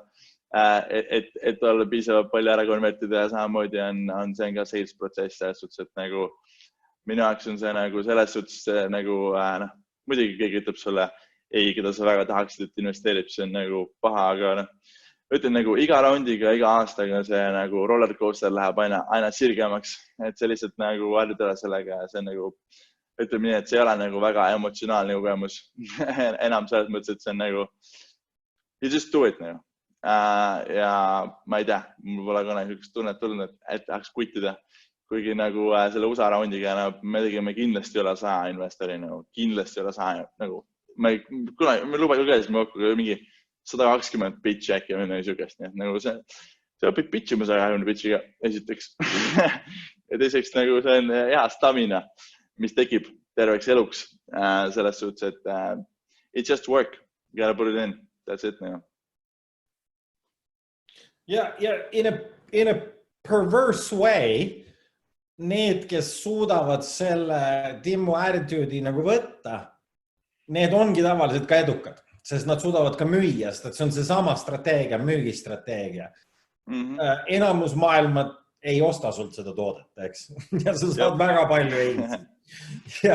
Ja need jaad on few and far between. Ja sa lihtsalt pead grindima neid numbreid, et midagi pole teha, et ma pole näinud ühtegi edukat raha kaasamist, kus ei ole olnud mingi Google Docs, Excel tabel, kus on top 10, top 20, top 50, mis iganes list ja sa muudkui kammid läbi, et nagu kes soovitab mind, ongi tabelis, eks, et mis on investori nimi, mis on ta kontaktid, kes on mu warm lead, kes soovitab mind ja mis on staatus. Et mingi selline tabel ja there is no other way, et nii tulebki ja teeme. Jah, täpselt. Aga võtame järgmise küsimuse. Siin on Julian küsinud, et kas on viisakas või pigem on see annoying küsida VC-d põhjalikumalt tagasisidet, kui on juba ära öeldud? See on väga huvitav küsimus. Timmu, on sul enda, mis sinu filosoofia selles on? No, ma alati üritan küsida, aga nagu ma saan VC poolt aru sellest, et see nagu VC ei taha sulle öelda asju, mis panevad sind tundma negatiivselt tema suhtes, kuna ta tahab su järgmist raundi võib-olla teha, võib-olla 3 kuu pärast, võib-olla 6 kuu pärast, võib-olla 2 aasta pärast, võib-olla järgmises ettevõttes. Ühesõnaga VC-le on tegelikult suht ebapraktiline anda nagu karmi feedbacki, et selles suhtes nagu seda peab arvestama lihtsalt. Et mõned VC-d annavad rohkem detailses feedbacki, aga lihtsalt on see, et rooting from the sidelines, juba väga tüüp oled, juba väga ettevõte on, aga teine kord. Et selles suhtes see, aga mõnikord saab rohkem infot, aga lihtsalt see background on see, et nagu VC mõtleb ka ootavasti long term ja ta tahab sinuga nagu head suhet hoida. Okei, lisaküsimus, et kas on okei küsida ka teiste VC-de kontakte? Aga Jürjo, mis... Tegelikult ma olen suga täiesti nõus, et me üldiselt ei taha anda väga detailselt tagasisidet. Üks põhjus oli see, mida sa mainisid, et kui on tõesti midagi väga imelikku või halba, et see võib ära rikkuda kuidagi selle suhte tuleviku jaoks, kuigi selline konstruktiivne isegi karm, aga konstruktiivne ja kasulik feedback tavaliselt heale ettevõtjale, ta võtab seda kui wow, ma sain nagu väga kallist nõu ja nagu tasutasin, eks? Ja nagu väga konkreetset useful, actionable infot teinekord. Aga üks asi on selge, et sa võid ära rikkuda suhte küll, et sa võib täiesti ära kukkuda vastavalt sellele, kuidas sa nagu pinnid. Et mul on olnud mingeid tegelasi, kes lihtsalt nagu they won't take no for an answer, mis on tore mis, et I didn't take no for an answer, aga kui päris elus on juba nagu cable guy, et nagu kuidas ma tast lahti nüüd saan, et kas ma pean oma telefoninumbri või nagu millal ta lõpetab, eks, et kui ta 3. korda järjest küsib juba, et aga miks ma ei meeldinud sulle? Et nagu how many ways can I put it? Et mõned inimesed lihtsalt nagu ei saa aru seda piiri. Ma arvan, et kõige mõistlikum on küsida tõepoolest, et mis on need kriteeriumid, mis teie otsustamises võib-olla kõige olulisemad, et mis võivad muutuda, et siis ma saan teiega võtta uuesti ühendust. Eks? Et sa ütled, et võib-olla meil on piisavalt käivet. Et mis see käive on või mis see peaks olema, siis ma võtan suga ühendust, kui meil on see käive. Või kui see ei ole piisavalt team members, sa ütled, aga mis siis võiks olla? Et kui mitu AI scientists või kui mitu, ma ei tea, sales people oleks see õige vastus ja siis ma tean, millal suga võtta ühendust. Et siis saad olla proactive ja kasutada niimoodi positiivselt ja mõistlikult seda, aga ma ei üritaks sealt mingit põhjapanevat seletust kuidagi saada. I don't know, it's like dating. Ma ei usu, et sa saad mingi oma eksi käest mingit väga super. Yeah. Okei. See follow-up oli veel see, et kas tasub teisi investoreid küsida, kui sa tunned, et sul läks hästi, ütleme niimoodi, et kui suhe on hea ja just see investor ütles sulle, et kuule, et näed, sorry, et me teeme ainult deep tech, AI, ainult A-roundi ja sa ütled, et okei, et see täitsa ei ole ja me ei ole veel see aga kas sul oleks soovitada kedagi, kes teeb seda, mis meie teeme? Et see on täiesti okei küsimus. Aga seda, et kas sa minu eest oleksid nõus mingile oma sõbrale lihtsalt niisamuti helistama, maybe. Aga see oleneb, see väga oleneb. Ja üldiselt on ka see, et kui investor ise ei investeeri ja ta nagu teoorias saaks investeerida, kui ta teeb seda sarnaseid diile ka tegelikult ja siis soovitab sind kellegile, siis on nagu, okei, kas sa tahad seda sõnumit anda, et nagu sa tahad saada soovitust investorit, kes oma raha ei pannud sisse, aga siis soovitus sellele sõbrale. Ma sellist asja oma sõbrale soovituksid. Aga vahel investorid pakuvad ise ka introsid teistele VC-dele, et saada feedbacki, kui on rohkem industry VC vahepeal või midagi sükest. Okei, küsimus vist rohkem Jüri ära. Jüri oli muted vist. Sorry, ma olen pannud tähele, et üha rohkem mina ise vabatahtlikult kaasan teisi investoreid vestlusesse ja suhtlusesse, et kui mulle tundub, et okei, et see ei ole meie jaoks, siis ma mõtlen, aga kelle jaoks see võiks olla. Ja see on mulle pluss ja positiivne ainult suhtes teise VC-ga, kui ma saan talle häid huvitavaid diile saata. Jumala pärast, sest et see tuleb tagasi, nagu pay it forward. Ja alati, mida rohkem sa selliseid asju teed, seda rohkem tekib seda avatust ja usaldust ja siis that's how you get better deals. Okei, Rauno küsib, millist valitsioonimeetodit kasutab investor täna kõige rohkem, eriti pre-revenue startupi puhul? Valuatsioon on alchemy, eks see on nagu täielik usu küsimus. Ja see on väga raske ütelda, palju mingi asi on väärt. Aga on erinevaid viise seda teha, üks on nagu korteritega, eks, et näe, ükski korter ei ole sama, aga kind of on ka. Et nagu, enam-vähem samas rajoonis, sama ruutmeetritega, kui seda müüdi selle hinnaga, siis ta on kind of seal maailmas. Startupidega teinekord on samamoodi, vaatad, et näe, nii palju kasutajaid on saavutanud sellise astme, on prototüüp, on nii palju kasutajaid, on nii palju, ma ei tea, team members, töötajaid, tavaliselt, kui sa vaatad kogu selle turu andmeid, joonistub välja mingisugune valuatsioon. Ütleme, meie jaoks, me oleme väike fond ja me tunnistama, et mul ei ole raha, et maksta nende andmebaaside eest, kus kõik see on sinu jaoks ära nämmutatud. Et on olemas täitsa traction ja deal roomid ja igasugune tarkvara, kust ma saan kõikide maailma startupide kõik andmed värgid kätte, aga need hakkavad seal üle 5 tonni aastas, nagu 5000 eurot kuskil miinimum on need subscriptionid ja me ei tee seda, me hoiame ise TechCrunchist ja muudest korjame iga kord kokku ja meil on oma andmebaas, kus me kogu aeg jälgime ka neid valuatsioone.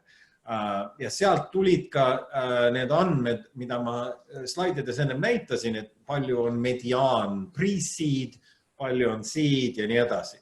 Et meil on andmebaas, kus on meil üle mingi 700 tehingu sees, eks, ja selle alusel me saame ka vaadata, et mis keskmine Baltikumi startup pre-seedis, mis on normaalne round. Et see on teine viis, kuidas sinna jõuda. Ja kolmas viis on see, mis ka toimib teinekord, on see, et hei, mida sa tahad saavutada? Et nagu, kui kaugele sa pead selle bensiiniga sõitma? Kui palju sul on vaja seda kütust, eks? Et kuhu sa kavatsed jõuda? Kas sa ehitad praegu alfat, beetat, prototüüpi või full release'i, et kui palju raha sul üldse läheb selleks vaja, lööme kokku 12 kuud, sul on, ma ei tea, burn rate on 30 000 kuus, no siis me teame, mis see vastus on, et noh, enam-vähem palju sul raha on vaja ja mis sellised pre-seed ettevõtted umbes on väärt, eks, ja sealt tuleb ka protsent. No okei, see läks natuke pikaks. Aga no see ongi nii, et ega õiget vastust ei ole olemas tegelikult selle valuatsiooni kohta. Okei, järgmine küsimus. Kui founder jõuab olukorda, kus on küll palju soft commitment, küll aga mitte ühtegi nii-öelda lead investorit, kuidas see lead leida ja ära close'ida? Yeah, that's the magic. Et väga palju investoreid hüppaks kohe on the bandwagon, et hurraa, tundub jube äge, kõik teised usuvad, eks. Aga see on natuke nagu öeldakse, et oh, you can't go broke, buying from Microsoft.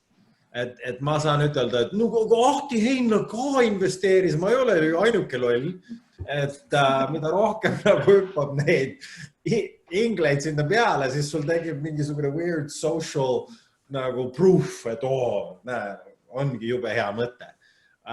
Kas see nii on jällegi, see on eraldi teema. Et või Timo, mis sa? No, ma arvan, nagu see lead on super, kui sa leiad leadi, kes on nagu keegile, kes tahad koostööd teha ja kes aitab ja nii edasi, aga tegelikult sul ei pea olema leadi investorit, isegi kui sa a la seed roundis, sul ei pea, sa võid teha ka lihtsalt nagu kamba inglitega ja siis lihtsalt individuaalselt suhelda nendega või kuidagi kokku leppida kedagi, kes nendest inglitest on rohkem lead. Et kui mul oleks ikka olukord, siis ma üritaks neid ära close'ida lihtsalt ja nagu ära signita, ise tingimused paika panna. Ja siis isegi kui tekib keegi, kes tahab juurde tulla sinna fondina näiteks hiljem, siis sama tingimustega võtab suurem osa ja siis saab selle nagu nii-öelda ümber mängida, aga nagu kui sul on cashi pakutud, siis nagu proovisi kätte saada, kui võimalik. Järgmine küsimus vist rohkem Timmole. Jüri vist on müütud. Ja. Tahtsin veel lisada selle, et hea liit teeb ikka asjad lihtsamaks. See ei pea olema, aga on ikka palju lihtsam, sest et see liit tavaliselt võtab selle vastutuse, et okei, ja küll meie tellime oma advokaadibüroolt need dokumendid, me võtame due diligence'i, me haldame seda ajakava, me paneme selle valuatsiooni paika ja tõendame nii-öelda kõigi jaoks ära, et see on mõistlik. Et see, there's a lot of heavy lifting. Absoluutselt, jah. Kuidas seda saada, tavaliselt somebody just has to love what you're doing. Et nad peavad olema pännama sind nagu täiega, et nad võtavad sind selle ristina, et kanda kuni investeeringuni välja. Nii, küsimus vist rohkem Timmole. Investor on sulle ära öelnud, et paneb raha, aga et seda inimest enam ettevõttes ei hoia. Et on sul sellist olukorda nagu ette tulnud või?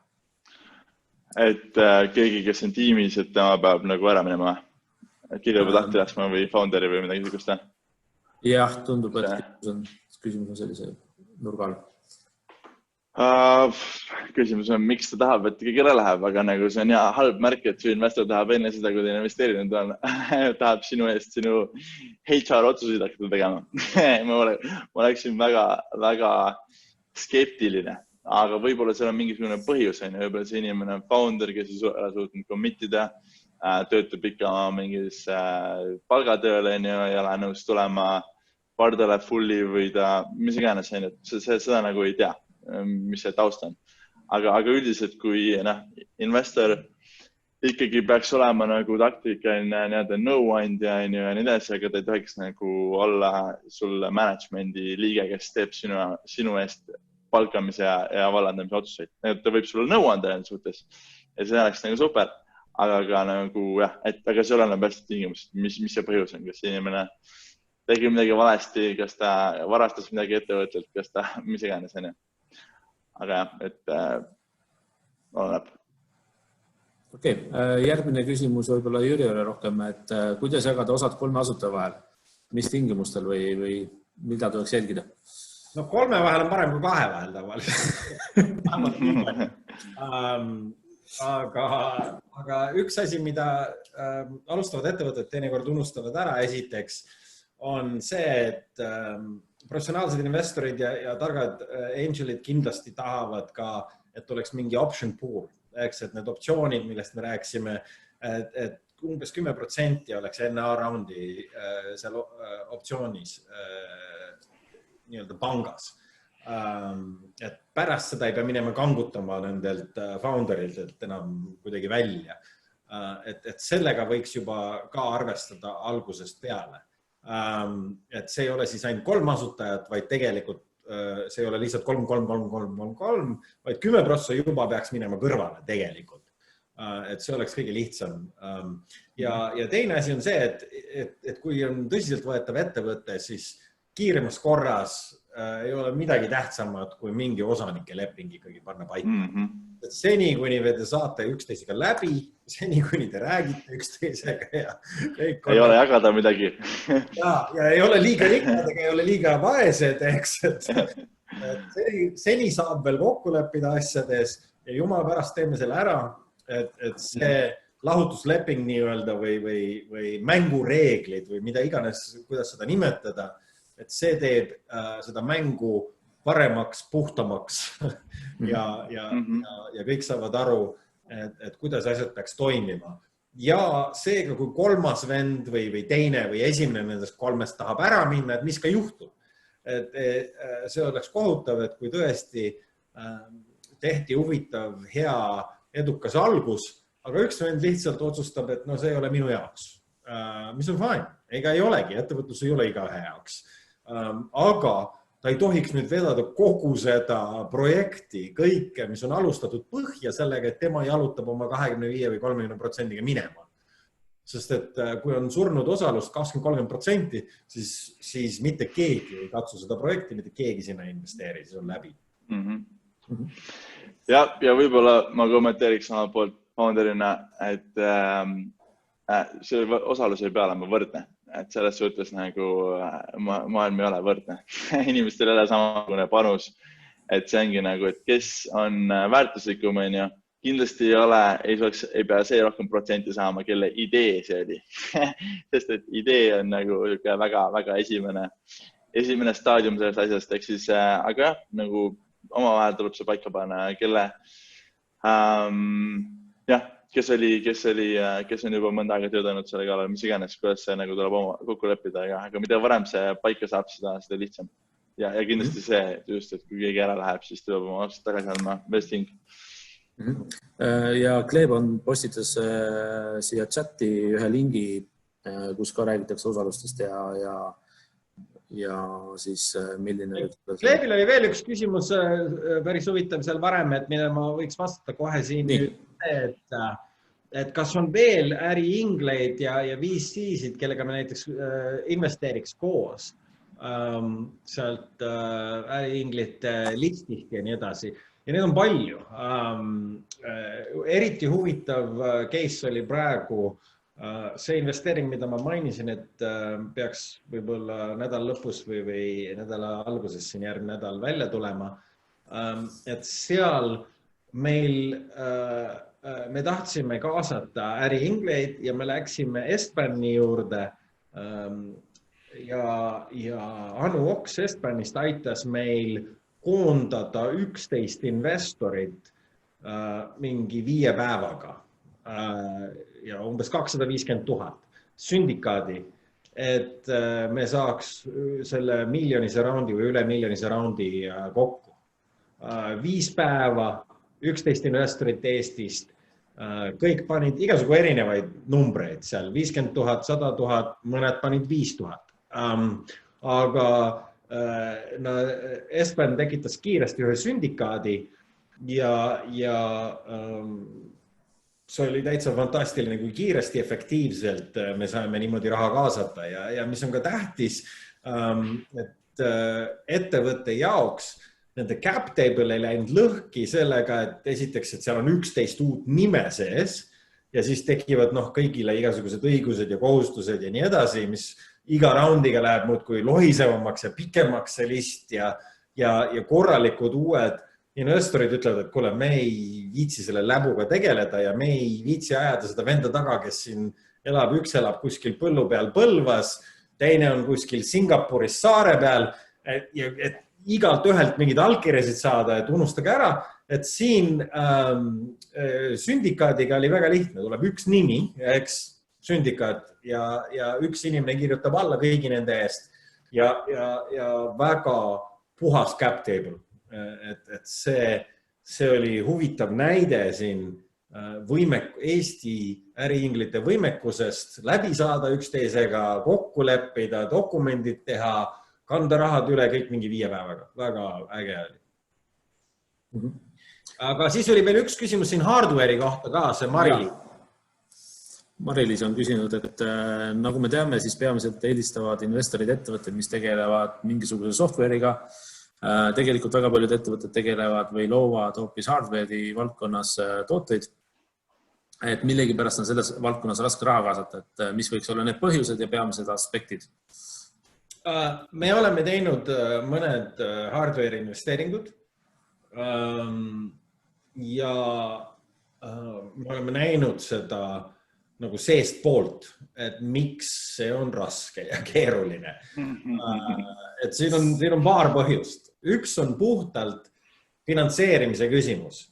Et kui sina pead iga kord, kui ütleme, et sa teed midagi, ma ei tea, mis iganes, iPad'i, okei? Iga kord, kui sa teed iPad'i, sa pead nagu reaalselt nende tükkide eest välja käima kogu selle raha. Isegi kui sa pole seda iPad'i kellelegi veel ära müünud. Sa pead kõik need tükid ette välja käima ja iga uue iPad'i jaoks sul on raha vaja uuesti. See tähendab, et sa pead kogu aeg osalust nagu käima välja selle raha eest. Ja hardware'i ettevõttena sinu see rahavajadus on tavaliselt dramaatiliselt suurem kui tarkvaraettevõtetel. Näiteks meil on edukas hardware investeering Giraffe 360. Nemad tegutsevad, Läti ettevõttega tegutseb Londonis põhiliselt ja nad teevad kaameraid nende igasugu kinnisvarafirmadele. Et kinnisvaraagent ilma mingisuguse oskuseta saab minna ja panna kaamera keset tuba. Kaameral on ainult üks nupp, nii et sa ei saa kuidagi valesti vajutada.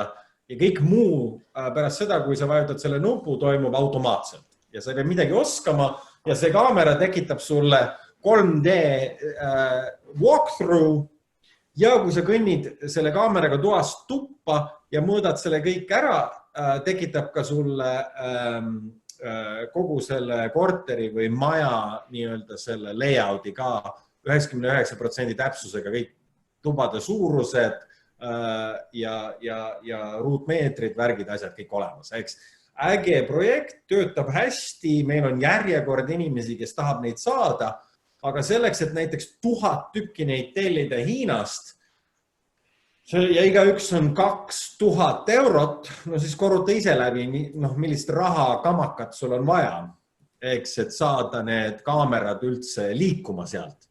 Ja siis nad tulevad sulle kohale. Ja siis tuleb välja, et näiteks ühel hiinlasel olid näpud mustad see päev, kui ta pani seda kokku. Ja 400 tükki nendest ei tööta või mis iganes, eks. Mis nüüd selle rahaga saab? Et nagu, ja see oli kõik sinu osalusi, mida sa pidid ära andma, et seda raha saada ka. Et see on väga riskantne viid. Ma natuke lihtsustan, aga sa näed, kuidas väga kiiresti, kui sul on järgmine 1000 või nüüd on vaja 10 000 tellida.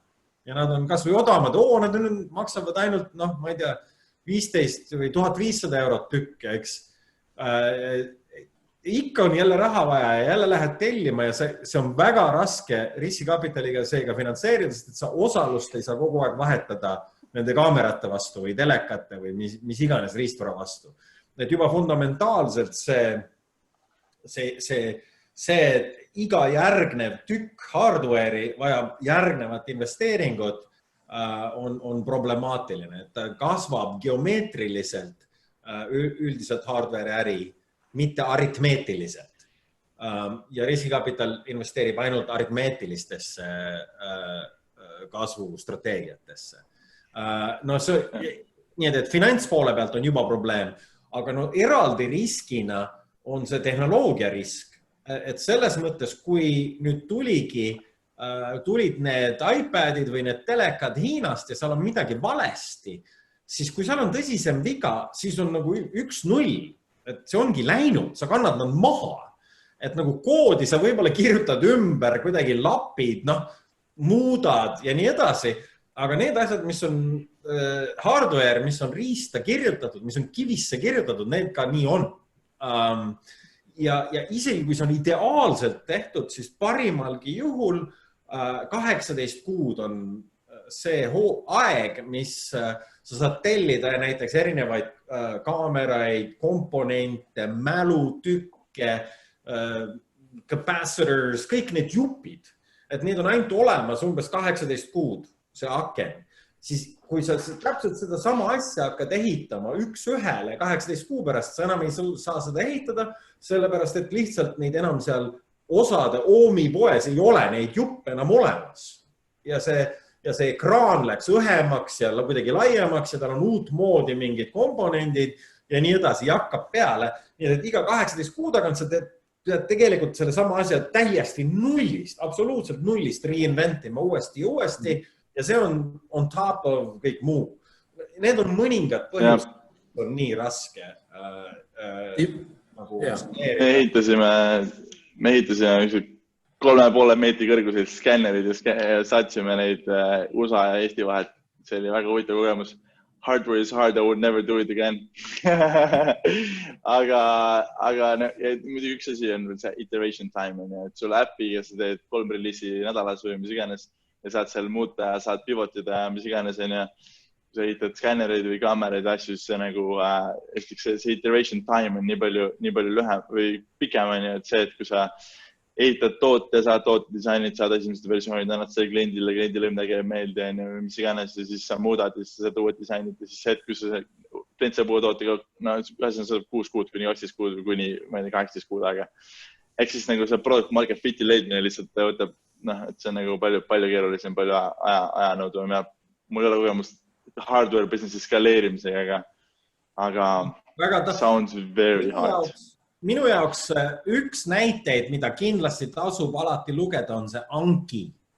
Anki oli ettevõte, mis tegi väikseid roboteid ja nad olid mingi astronoomilise summa neid müünud, mingi $100 miljoni eest juba müünud neid.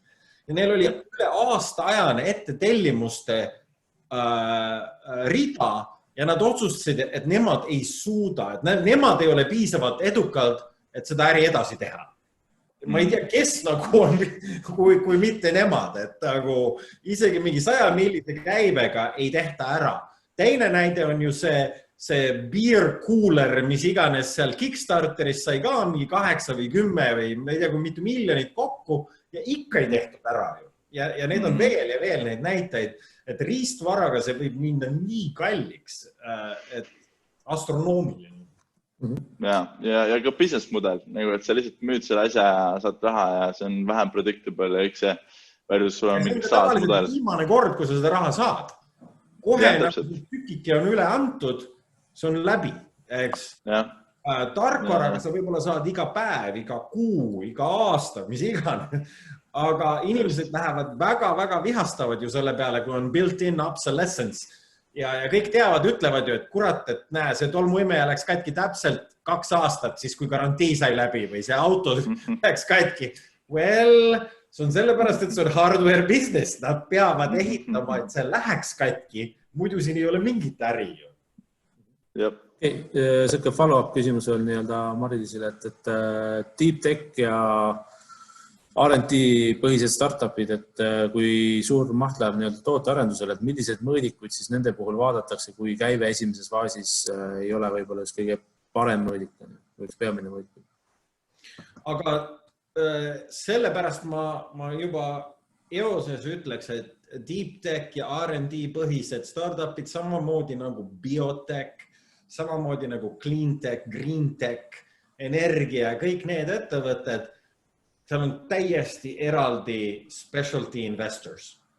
sellepärast, et need inimesed on oluliselt targemad kui mina ja kindlasti selles valdkonnas nad jagavad seda asja palju paremini ja nad suudavad lasta ja teha investeeringuid. Nende jaoks ei ole mõttetu risk. Minu jaoks oleks lihtsalt uskuda, et need vennad teavad, mis nad teevad ja teevad kõike õigesti aasta aega, ilma et ma saan kuidagi seda näha, mõõta, maitsta, et mis sealt tuleb.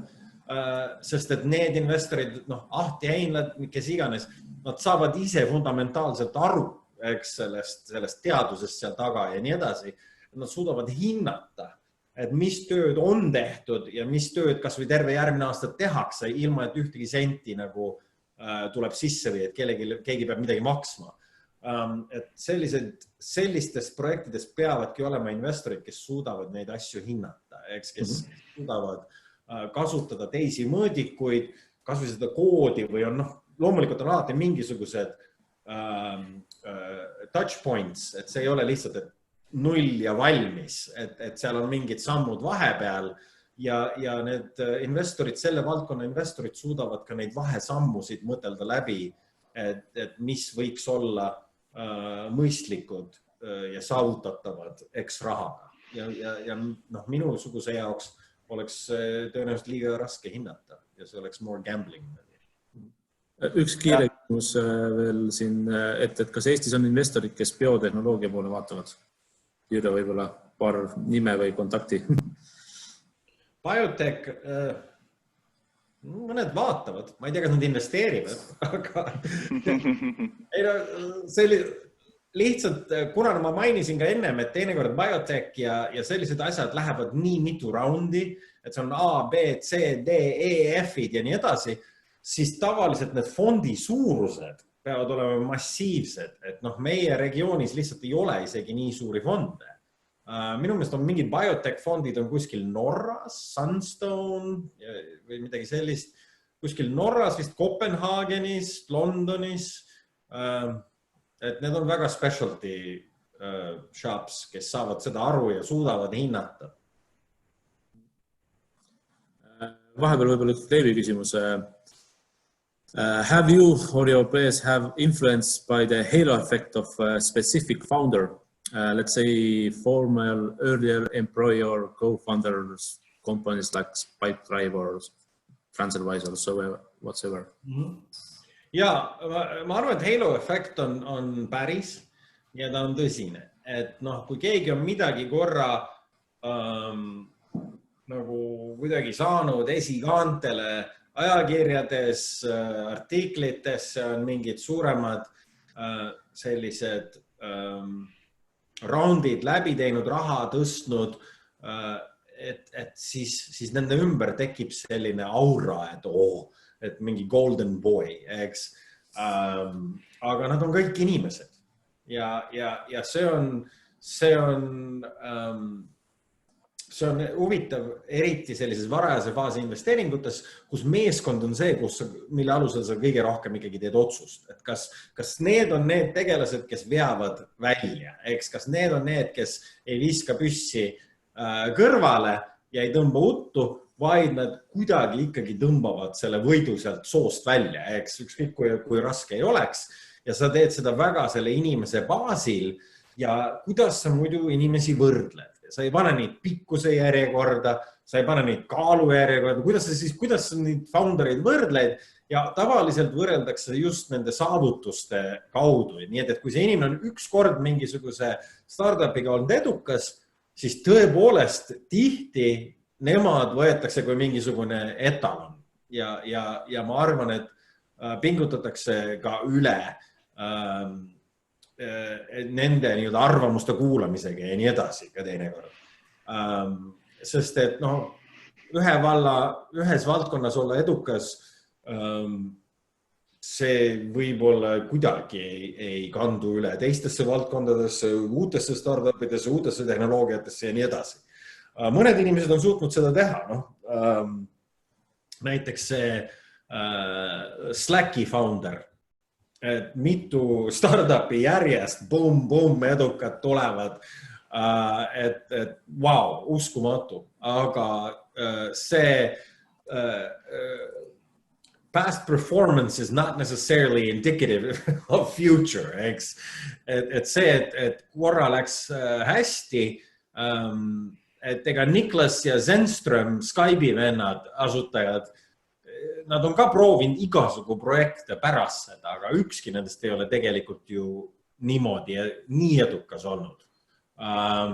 Et ei tasu liiga ka automaatselt uskuda sellesse, et on olemas mingi Midas touch. Ja ma arvan, et mul endalgi on teinekord need niisugused kuidagi roosad prillid olnud, et kui ma vaatan mingi founderi peale, kes on nii-öelda star founder. Okei, meie aeg hakkab kohe läbi saama. Võtan viimase küsimuse, ootan teilt täiesti lühikest vastust. Timo, võib-olla sina esimesena. Et kui oma raha investeerida, milline oleks sinu arvates selline ideaalne startup? 2-3 nii-öelda märksõna. Suur market, hea tiim. See on, ma arvan, kaks elementi. Selles suhtes, et kui sul ei ole suurt marketit, siis sul ei saa suur startupid, see on kindel. Kui sul ei ole hea tiimi, siis sul võiks suur market olla. Aga kui sul on väike market ja hea tiim, siis see on nagu ka halb variant, et see on nagu saad ehitada mingisuguse ettevõtte seal. Aga jah, that's the magic question nagu. Ma arvan, üks element, ma ei ole esinvestor, nii et nagu, aga kui ma mõtlen sellest, siis nagu, ma arvan, ideed, mis on tõesti väga suure outcome'iga, peavad olema natuke nagu weird ideed või siis tunduma natuke hullumeelsed või natukene nagu mitte obvious. Ehk siis nagu, kui mina investeeriksin startupidesse ja mu eesmärk oleks siis nagu hittida mingi $1 billion outcome'i, siis ma otsiksin asju, mis on nagu non-obvious, aga mis nagu kind of make sense ja kui nad välja nagu, kui nad, if it happens, siis see on nagu massive. Ja. Jürja, sina otsid sellele küsimusele igapäevaselt vastust, või? Jah. Ja ma olen Timmuga täiesti nõus, et need kriteeriumid on absoluutselt need sellised textbook kriteeriumid, täpselt see, mida sa jälgid. Aga et kui ütelda midagi specific, siis ma endiselt ja jätkuvalt otsin sellist mingit startupi ja see tuleb üks päev. Ja kui meil ei tule, siis kuskil mujal tuleb, aga ma loodan, et see tuleb kuskil siit Baltikumist. Et mida saaks rakendada niimoodi ikkagi, et vanem seltskond, keda meil on Euroopas ja üldse vananevas lääne ühiskonnas ainult kogu aeg rohkem, kui vanasti oli nagu üks pensionär 2 töötaja peale, siis nüüd me läheme sinna ajastusse on 2 pensionääri 1 töötaja peale, et neid inimesi kaasata uuesti nagu high-tech toodetesse. Et oleks selline mingisugune väga stupid, simple viis, kuidas neid vanaisasid, vanaemasid saada sinna nagu Candy Crushi, ma ei tea, mingeid image recognition'id, midagi tegema, et inimesed kas või paar tundi õhtus lihtsalt seal teevad, panevad, aga midagi kasulikku tuleb sellest. Eks nii nagu mõned inimesed annavad oma arvutit, eks, et see kuidagi teeb seal genomics või proteiine, kalkuleerib taustal, aga ma ei mõtle ainult selle arvuti kasutamist, vaid selle inimese tarkust ka seal taga.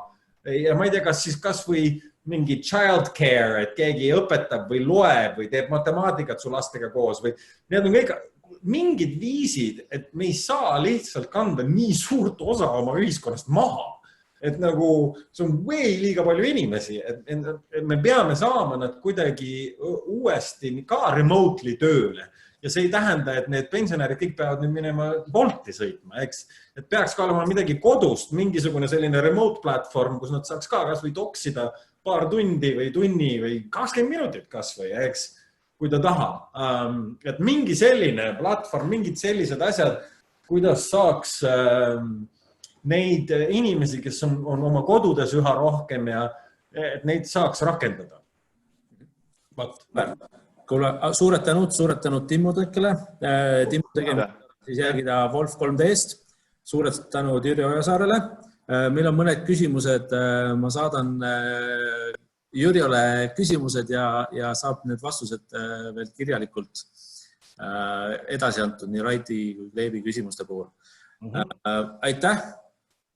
Järgmine webinar on 2 nädala pärast täpselt 13. mai ja räägimegi crowdfundingust, rääkima tuleb Fundwise ja läheme siis lisaks startupidele, kuna Fundwise'i platvormi kasutades ka väga palju tavatoodete rahastamiseks, raha kaasamiseks, siis